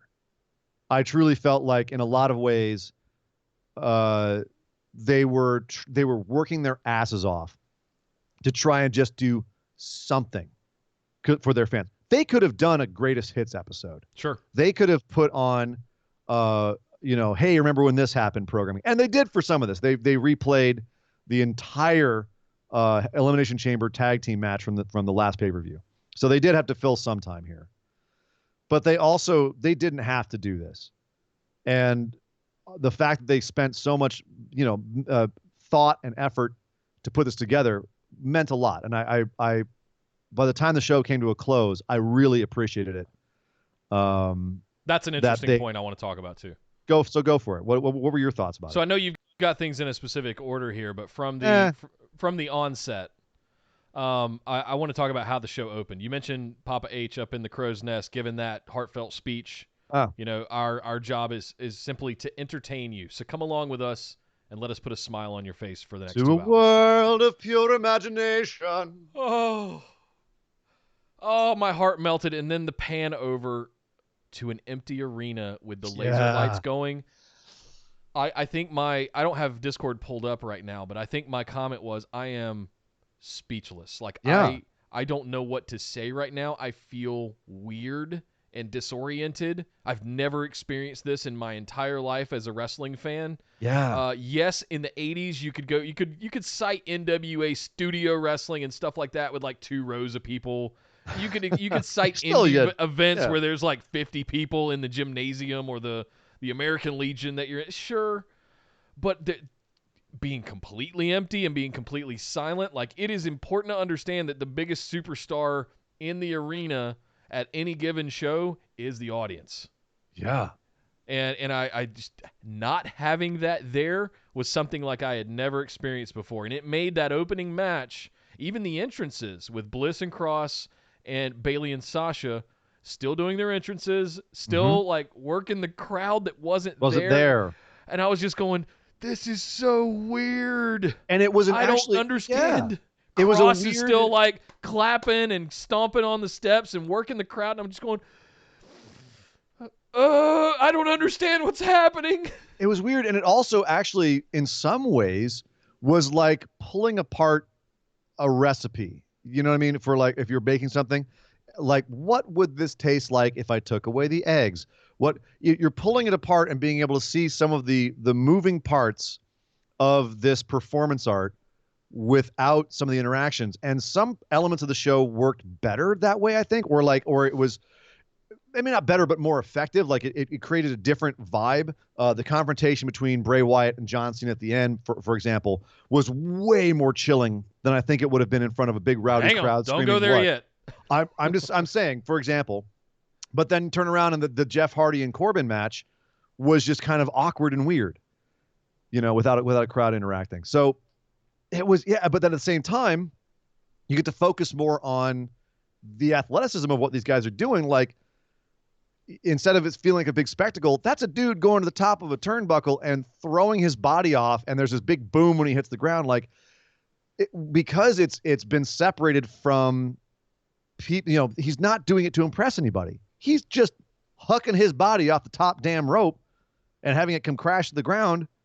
And it's a little more jarring to see it in that context. Like he's done thousands of times throughout his career. And then you extrapolate it outwards. Exactly. The important part of this for me it took me about probably midway through the replay of the Elimination Chamber tag team match to really sink in. And it was about the end of the first hour. So about halfway through the show, I really started to get it. And that was about the same time that they started to like turn into fun commentary, and DX TripleH showed up, took the camera, you know, started telling Michael Cole that, you know, I have so many different jobs. You have one and you're not even good at that. How do you still have a job here? Right. You know, just steering into some of that fan making stuff. Fun of his own demotion. They were shooting on each other, like, you know, or good. Work shoot. Who knows? Like, but you know. My point is that these are all professionals, and look at them and how professional they were, and they still went out there just like they do in practice multiple times a week. Yep. They're used to doing this. They have to go through the motions for Vince, for producers, for everybody else to make sure that everybody signs off on what's going to happen. It's not like they haven't done this stuff before. So at the same time, I want to give a kudos to all of the talent, to Michael Cole, to Triple H, the camera crew that was there, the directors, everybody at both WWE and Fox for just putting on something that I've never seen before, that I didn't understand how much I would love at the beginning, or at least until the end of the show, and have a true appreciation and respect for it. Just thank you for being professionals, and seriously, the good old show must go on kind of P.T. Barnum mentality.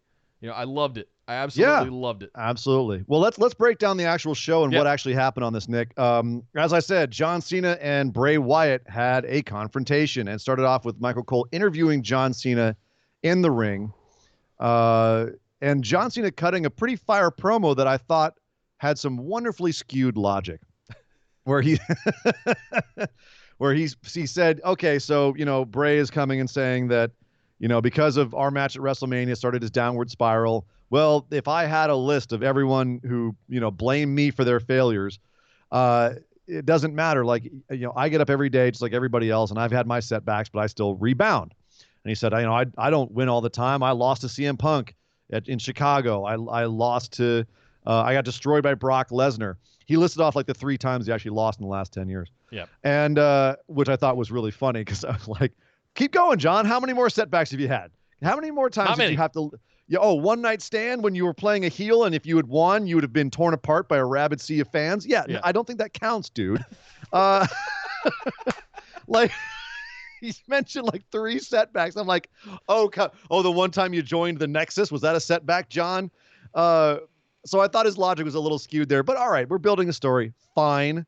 The story is that John Cena also has had setbacks, but he doesn't complain about it. He just keeps on working, keeps on trying. And Bray Wyatt, he feels, is not the future of the company. He wants people who are there to work hard and get over and not be whining about stuff. So he's gonna take out Bray Wyatt at WrestleMania, take him out of the equation, as he said. Yeah. And then who should show up but Mr. Bray Rogers himself, sweater and all, coming out of the non-existent crowd, and walks to the ring, fully in character, by the way. And this is where, Nick, it really became almost like a theater piece for me. And I kind of went back and forth. This is some black box theater kind of shit that you see down on Santa Monica Boulevard, man. You took the words out of my mouth. Almost like a weird black box theater. And it was just, instead of having this crowd getting involved in it, it was just Bray doing a monologue in front of Cena. It's like Cena cut a promo. Bray did a monologue. That was the difference here. Bray did a monologue on Cena. And I mean, you could have used what Bray did for any audition you've ever been on. Yeah. If you hey, you're auditioning for the Joker, here, use Bray's monologue here. Because it was very much a Joker-esque monologue. A guy whose brain is broken and he's threatening violence against somebody else. And doing it in a way where you can tell that he is insane. And Bray basically just, at the end of it said, cool, well, because of you, my brain broke apart. I put it back together, and now I'm whole, and I'm going to slaughter you at WrestleMania. This is not it's not about me whining. It's not about, me picking myself back up. It's about destroying you because you did this to me. Love it. You don't really care about the future of the company. You care about yourself, essentially. And I loved at the very end of it, the cut to dark, the laugh, and all we saw was the trademark on a black screen.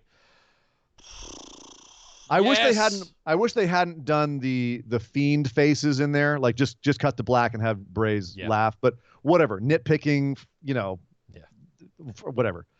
Hashtag my directing. But this was fantastic, and it was bizarre and weird and creepy and effective. I was shocked how effective it was. So, yeah, just having the two of them confront each other. Take out the logic, like why doesn't Bray just kill him now? Take the logic out of the equation. Just the performance of these two guys, laid bare with no trimmings, no audience reaction, no nothing, just their performances. It was fascinating to watch, and it proved how good both these guys are. Good God. We had a similar sort of thing with Roman Reigns. Are you hyped about this match now? More than I was. You? 100%. Cool. What about Roman Reigns and Goldberg? I think Cena is going to go out like a damn champ on his back, putting Bray over to the moon, and it's going to be fantastic. And I hope that's the outcome we get. I hope we're not doing an Undertaker 2.0 thing here with Cena. Cena needs to be that champ, the 16-time champ that goes out putting somebody else over the right way. And doing it with Bray after beating him 6 years ago at 30, this would be a fantastic sort of swan song for John Cena. And I really hope this is finally, we're going to either give him his 17th or let's move along. Like one of the two. And I think we're going to get the move along right here. So we'll see. That's We'll what see. I'm amped about. As I was saying, what about Roman and Goldberg? We had Roman Reigns giving an interview about his match with Goldberg, where he basically said, "I worked too hard for this. Goldberg's a part-timer, et cetera, et cetera." Did it seem a little bit like old Roman's coming back, kind of the arrogant, aggressive Roman, or was that just me? No, I loved this. Okay. I really liked this.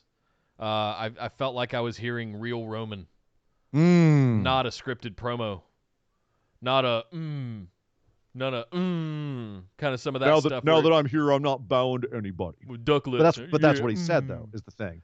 Is it some of the I verbiage? felt him. I felt okay. Roman in this promo. Hashtag phrasing, Nick. Oh, my. You know what I mean. I You do. know, And there was a lot that came through in this promo, and I'm all for it. What I don't like is Michael Cole already, the Spear versus Spear.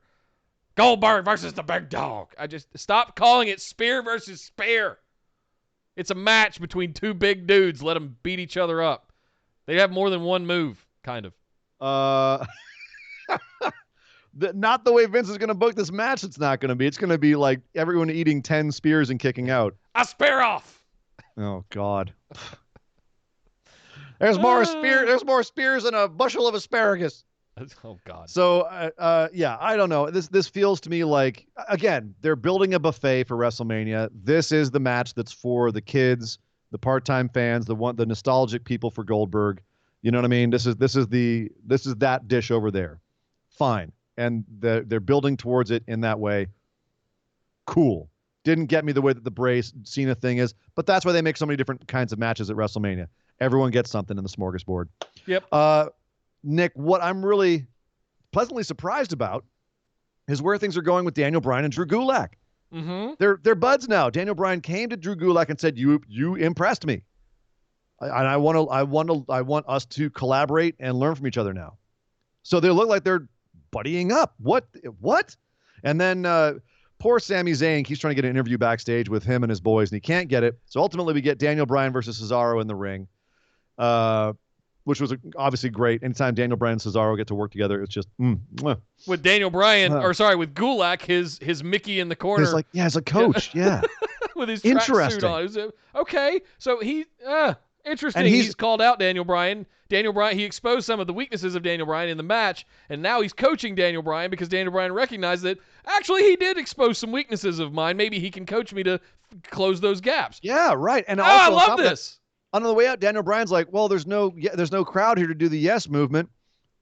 Point, like, I guess I just won't do it. And Gulak's like, "No, do it with me." And they both do it together. And I was like, okay, yeah, interesting. So what I love this because I don't know where it's going, and it's unexpected, completely unexpected. If you'd have told me 2 weeks ago Daniel Bryan and Drew Gulak are going to be teaming up and Gulak's going to be super over, I would have been shocked. But here we are.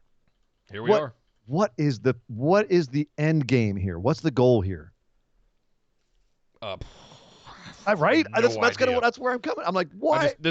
I'm just eating my popcorn, watching two masterful technicians of the game just do their thing, and I couldn't be more entertained. I'm absolutely loving this. Oh my God, Daniel Bryan and Cesaro in a legit technician match. Put Gulak aside for a second. We got Daniel Bryan and Cesaro in a match, in a legit match where they went ham on each other. And yeah, give me more of this. Beautiful. Just absolutely awesome. The fact that Gulak was ringside was icing on the cake, and that all this story is going on. Daniel Bryan and Cesaro, two of the best to do it. Yeah. Put it in my eye holes. I love that Cesaro tweeted out, "If you told me 10 years ago that Daniel Bryan and I would be wrestling in front of nobody in 2020, I would have said, it's believable, just not in WWE." Right. So, yeah, very, very funny and ironic. I guess the only other question I have is Sami Zayn, Cesaro, and Nakamura didn't talk about Braun Strowman once Braun wasn't there. Is that in the rear view, or is this just put on hiatus for right now because of everything else that's going on? Like, are we going to get back around to Braun come WrestleMania? Or are they pivoting to something else? Or is Daniel Bryan going to go for the IC belt? What's happening? Where are we going here? I don't know. They haven't given us any indication of what to think. I can't believe that we wouldn't have Braun coming back to try to get it back. Yeah.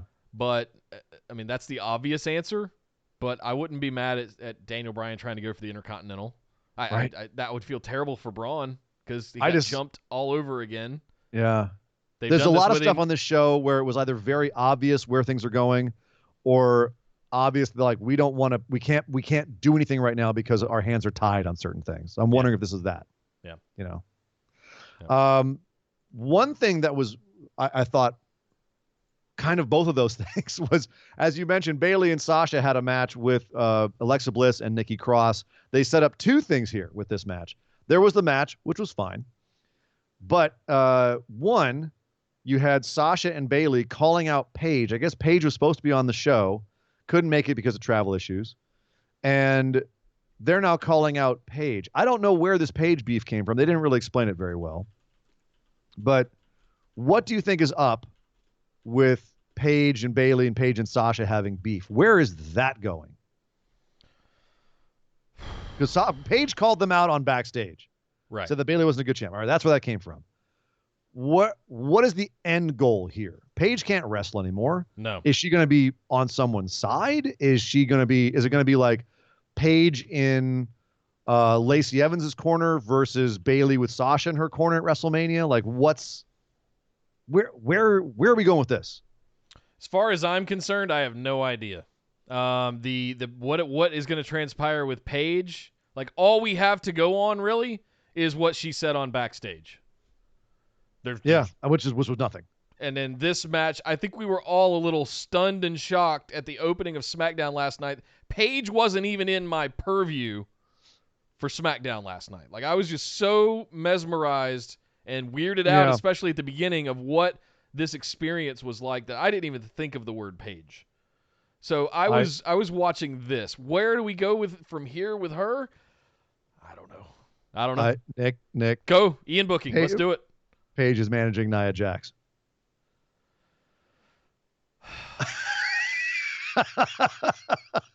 Sorry, dude. I'm sorry. Let's talk about the other thing that happened before Nick starts crying blood. The Kabuki Warriors. Asuka was there. Kairi was not, but Asuka came out dancing to the ring wonderfully. She is an absolute gem. We don't call deserve there Asuka. Was Triple H on commentary going, nobody saw her because she snuck in through the crowd. And if you missed that, shame on you. But it was brilliant. I did. He did. He had so many of those were just like little one-liners that were poking fun at the whole thing. Just blurring the kayfabe. I love it. Asuka comes out, gets involved, costs Alexa Bliss and Nikki Cross the match. They want Kabuki Warriors for the tag team title. So yeah, that's happening. Then danced back up the ramp. Of course. I guess she thought she was still in the Elimination Chamber. Because she's awesome. Just kept going back and forth. Y'all know I think Asuka's the best. This just confirmed it one more time. Yep. We also had Jeff Hardy versus Baron Corbin because not everything could be good on this show. But Jeff Hardy's back. He also interrupted Sami Zayn trying to get an interview. He said he's back. He's got more stuff to do in the WWE. He got some new tattoo work. Awesome. Welcome back, Jeff Hardy. Beats Baron Corbin clean in the middle of the ring with a twist of fury and a twist of fury. That's what they called it. I don't know if Twist of Fate belongs to Matt or what happened there. But, then a Swanton Bomb. But that was only because Baron Corbin got distracted by Elias, who was on commentary and started strumming his guitar right as Baron was about to hit an end of days on Jeff. So, yeah, it looks like Corbin versus Elias is happening. Yay.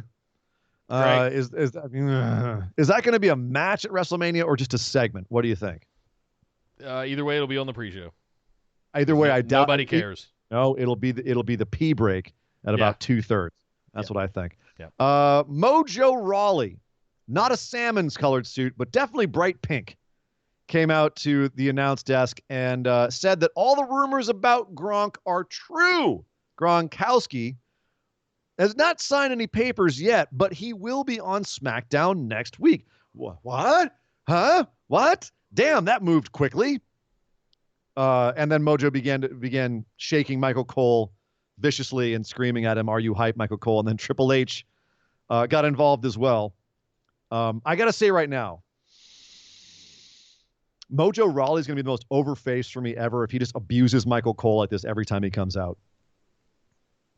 That was I was just like, this is beautiful. It's just on the edge of like actual hazing, but you can tell that they are just having so much fun. And Michael Cole is like, okay, this is not what I'm used to. I'm trying to be professional, and these bastards are trying to make me crack. It was beautiful. What about this Gronk news though, Nick? Do we look at this as a cameo of sorts? Do we look at this as a Stephen Amell or a Mike Tyson or something like that? Some bigger pro athlete figure coming in and doing a cameo or two? Or are we looking at this like he signed a 3-year deal like Ronda Rousey? Well, that's what he's saying. He hasn't signed anything yet. I understand, but I mean, that's I need to know so that I can make some judgments on this, because I'm fine with it if it's just like a cameo or a one-off. Or you were asking about what's Braun going to do. I have a hunch Braun's going to be working with him. If you're going to sign Gronk, then just say so. Need to know. I need to know. Wow, breaking the Tom Petty just saying. out. Nice. Hell yeah, man. If you're going to sign Gronk, let us know. Or is he just going to be, as you said, kind of a celebrity, interesting celebrity to have around for WrestleMania? Yeah. And then Gronk out, and he's going to help Mojo win a match against a returning Jinder Mahal or something. I don't know. It would be bizarre to me for them to throw Gronkowski into the ring without any training, but not out of the realm of possibility because it's WWE. 2 weeks out of Mania. Yeah. So, maybe. I don't know. Finally, let's see. Finally, yeah, Miz and Morrison introduced that, as we said, the entire Elimination Chamber tag match. They're confident, they're cocky, they got their tag titles. I have no idea who's going to be facing them at WrestleMania. And that was the show. I loved their work here. I think they were brilliant. I thought them, if you don't think, cheer if you don't think that Miz and Morrison are the best tag team in the world. Silence. What? Silence. Yeah, and I love the way that they were H. playing into it. But then Triple H was saying like, "Oh yeah, they were great in front of an empty arena. It was the same kind of sound they're used to hearing, or something like that." You know, he's Right. busting their balls too. So, yeah, this was again another moment on this show where they did something entertaining. You know, when they had their backs up against the wall. So honestly, I really do want to reiterate this. We bust WWE's balls a lot when they put on crappy Smackdowns. Yeah, this was wild entertaining, and with the circumstances, it obviously sucked for them. And props to them for really actually like going to bat and doing their best to entertain, given these circumstances. So I agree with that. I think kudos to them for experimenting with this and for pulling it off in the way that they did. It was jarring. It was, but I mean, in the beginning especially, but by the time we got to the end, between the Roman interview, between Miz and Morrison after the Elimination Chamber, and really sending it home with Cena and Bray in the way that they did, I mean, just good Lord, how could you not love this? Yeah, it was absolutely fantastic. And we're going to be doing this for a few more weeks, it seems, because Raw is going to be at the Performance Center. AEW said they're going to be at Jacksonville, maybe.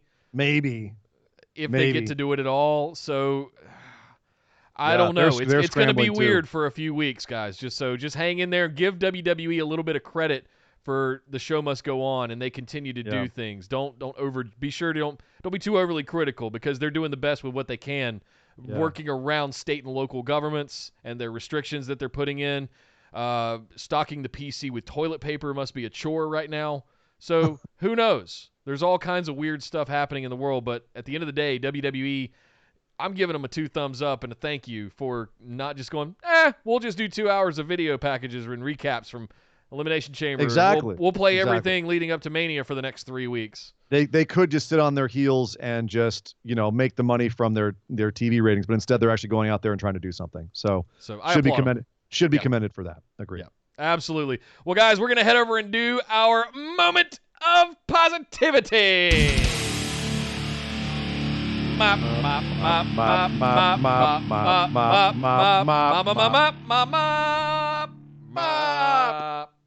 Yeah. Sorry and Dangerous, what was your moment of positivity for this week in professional wrestling? I love that we do this. We try to find something that makes us happy from the week to just end the show on an up note.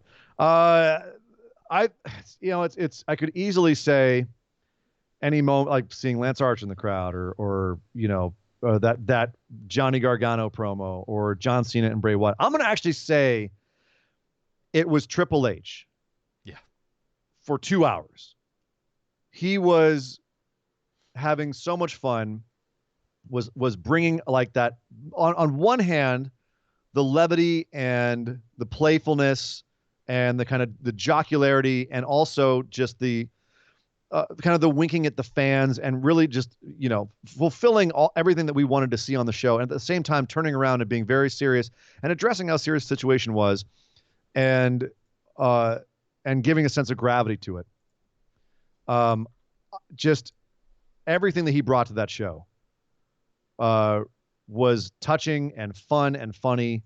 And, the cynical part of me wants to say, well, he was getting himself over. Well, he was towing the company line. Well, they were just trying to, ingratiate themselves. But I want to quiet that side down and say, dude, he went out there and entertained us for 2 hours, and he didn't have to. Yeah. So that made me really happy and left me with a positive feeling in my stomach. So that's mine. What about you, sir? What was your moment of positivity? I want to piggyback on yours a little bit and say the fact that for the beginning here, as an honorable mention of sorts, we got to see DX Triple H again. We got to see the antics and the things that made us fall in love with him initially in the Attitude Era sort of resurface, and we got to see that fun-hearted side of Triple H again, when we've pretty much been inundated with Authority Era Triple H in a suit and with his golden shovel for the last 15 or so years. But it was fun to see the things that made us kind of fall in love with DX in the late 90s all over again. All of their pranks and antics and things that Triple H and Shawn Michaels would do. Him and Shawn in the mid 2000s. Yeah, exactly. Sure. That same kind of sense of humor. And just ribbing Michael Cole, and for Michael Cole for being just a good sport. So I'll piggyback on yours and say that was the thing, that him holding a camera and telling Michael Cole that how does he even still have a job? Or him doing Michael Cole's makeup at the one point. Oh man, just so good. Mine was 100% Bray Wyatt. Ooh. The seeing someone have the freedom, the permission, and the ability to go out and do what he did right there, we have not seen in an age. Seriously. An age of man. In an age. Yeah. Right? We have not seen that in a really long time. To deliver you aptly called it a monologue. He was doing that I went and timed it, over 5 minutes. 5 minutes. He was going and on. Just clean as a whistle. Clean as a whistle. No stutters, no stammers. Always had his intentions were set the entire time. If you've ever done monologue classes or acting classes, what he did was very impressive. Yeah. There are people that pay thousands of dollars to do black box theater on Santa Monica Boulevard every year at the Theater Fest, whatever they call that, that couldn't hold a candle to what he just did in 5 minutes. Sure. And props to John Cena, too, because cutting a promo like the one he cut is not easy either. And, of course, that's what he's made his name on. He's really good at cutting those long, fierce promos. But a promo's a promo. Yes. Right? It's a style. Monologues are harder. You have to go to more places. You've got more levels to what you're doing, I would argue. And Bray definitely had several levels to what he was doing here. Plus, there's more happening upstairs. You're thinking about how you're trying to make the other person react. John Cena is not trying to make another character react to him. Bray Wyatt was trying to make another character react to him. So that was a bit of a difference right there. So I agree. Bray was superlative here. Dusty would be proud, Bray. Dusty would be very, very proud indeed. Yes, sir. So would Eli Cottonwood. Anyway, never mind. Old stuff. Never mind. Hufketh. Husky, whatever his name was. Husky Harris. Yeah. Husky Harris, thank you. With Eli Cottonwood. Well, thank you very much, guys. Thank you for hanging out. Oh, God, we're not done yet. Oh, God. We've got just enough time for our other news lightning round. Beep, beep, beep, beep, beep, beep, beep.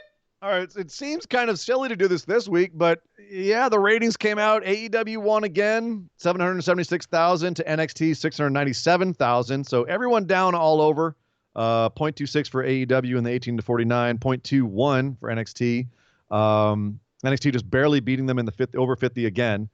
But yeah, it's these days And probably in the weeks going forward, ratings are going to be kind of irrelevant because it's not going to be accurate because obviously things aren't normal. So I'm going to still keep reporting them because it's kind of interesting to see how things fluctuate in this time of crisis.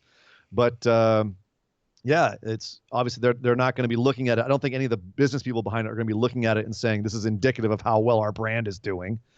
So Triple H mentioned it on SmackDown, but there is a rumor out there that his new business title that they're calling him now was a demotion, a quiet demotion, because he's no longer in charge of general talent and talent negotiations. He's primarily in charge of selling NXT TV rights and expanding the NXT brand. So he's not in charge of acquiring talent. He's now just basically, you're just NXT dude.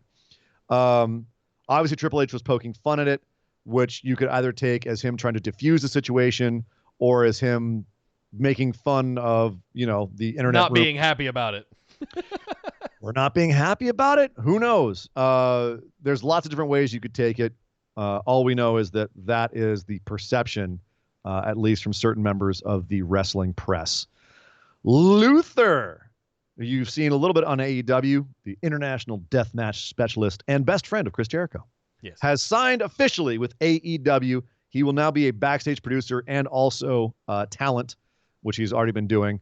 So expect even outside of the Nightmare Collective. Yeah, he's sticking around. Okay. He's not going anywhere. Jericho got his boy a job, basically. And, so we expect to see more of Luther around, or not. You may just see his handiwork and not know that that's what you're seeing. But Luther now officially with AEW. If you've been watching NXT UK, it's been a lot of fun lately. If you wonder where Finn Balor went, well, that's where he went. He went back to the UK, and he's now working NXT UK. He's actually building a program with Walter right now, which is very interesting. I'm not going to lie, Nick. I'm not sure who to cheer for in this. Because Finn's been heel. Walter's kind of heel. I think everyone's kind of taken Walter's side on this. But at any rate, it's a lot of fun. It's kind of reinvigorating NXT UK. This week, Finn beat Alexander Wolf. But yeah, go check it out. 205 Live also aired this week at the Empty Performance Center. The real reason to check it out is there was a 10-man tag team elimination match with Isaiah Swerve Scott, Tyler Breeze, Danny Burch, Oni Lorcan, and Kushida on one team. And the other team was Tony Nese, Mike Kanellis, the Brian Kendrick, Arya Davari, and Gentleman Jack Gallagher. It came down, spoilers, because I don't think anyone's going to watch 205 Live, came down to Gentleman Jack Gallagher versus Swerve Scott and Kushida at the end, and the finish was awesome. I'll leave it at that. Okay. By the way, did you get to see the Mastiff Walter match? I did not. You were traveling this week, but I was traveling. Go watch that one. I heard it was two big, sweaty, meaty boys. I know, that's right up your alley. If you haven't watched that match, go watch that match. I know a lot of people sleep on NXT UK from time to time, but definitely go check that one out. And what Finn's doing. That's a meat slapping. Yes. And let's see. Tom Lawler, filthy Tom Lawler, has announced that he will be getting back into MMA. He's been working over in MLW and also working in other indies, but he's going back to MMA. He signed a deal with the Professional Fighters League. He's competing to win $1 million. They're actually doing a almost like a tournament. If you keep winning, you get into the playoffs, an 8-person single elimination tournament, and you compete twice in one night to advance to the finals. If you win the finals this coming New Year's Eve, at the end of the year, you take home $1 million. Woo! So he doesn't know when his first date will be, but Tom Lawler getting back into shoot fighting. So if you know anything about him, the dude is a bad man. Yeah. So I'm looking forward to seeing how that comes around. And finally, JR on his podcast admitted that he was wrong about his first perception of Orange Cassidy. He has come around and says, I didn't get it at first. I didn't get the gimmick. I didn't think he had the size or the look. But after seeing him for weeks and then finally seeing that match with Pac and the way he worked it and how he worked his gimmick, how his gimmick actually works and how he basically stays within his own rules that he sets for himself and is able to make it work, he is now 100% in on Orange Cassidy. And he says he was one of those guys that would have argued against him at first, but he's now come to the opposite side and is now proselytizing for Orange Cassidy. So good job, JR, for admitting when you were wrong. And that is the news, Nick. That is the news. Well, thank you very much, Sir Ian Dangerous, and thank you guys for hanging out with us for this big epic 2-hour show covering all of the week's haps with the Graps. Come over and hang out with us on Facebook. Just search for Busted Wide Open. Send us a join request to get into the discussion group and like our page. You can get into all kinds of fun stuff like watch parties, memes, fun news that happens throughout the week, as well as find links to all of our social media stuff there and at bwopodcast.com. If you're watching here on YouTube, it is in the description down below this video. Make sure you're getting into our Discord as well. It's one of the most fun, fascinating places that happens all throughout the week as we watch all of the shows live. We have live chats happening all throughout every show, all throughout the week, including dedicated channels for pay-per-views. So you can avoid spoilers if you want to, all that good stuff. It helps us keep them out of the group, the discussion group as well. And it doesn't make Sheriff McDonald drink more, which is always a good thing. Thank you for helping keep him sane in advance.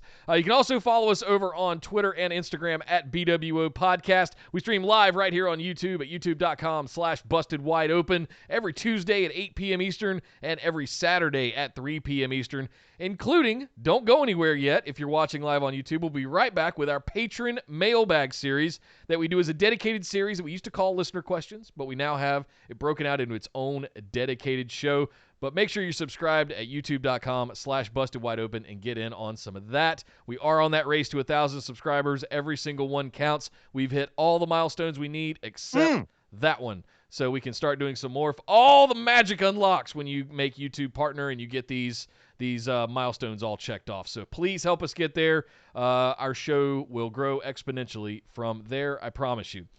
Last but certainly not least, speaking of the patron mailbag, we could not do that show without our patrons sending us questions every single week. To do that, you need to be at least the $5 tier over at patreon.com/BWO. You get a copy of the show notes for every episode, the ability to ask those listener questions, all at just $5 a month. It's a fantastic tier. It's a great way to support the show. It's the best way to support the show, frankly. But at the $10 tier, you get bonus episodes every month. You get all kinds of sweet swag, Skype calls with Nick and Sir Ian at the higher levels, all kinds of good exclusive benefits at patreon.com/BWO. But my name is Nick Howell. You can find me on Twitter at DataCenterDude. And I am Sir Ian Dangerous. You can find me on Twitter at Sir Ian Dangerous. But by God, would somebody stop the damn match? This show is part of the Orbital Jigsaw Network. For more episodes, subscribe to us on iTunes, Google Play, or Stitcher Radio. For details and show notes from each episode, check us out, orbitaljigsaw.com.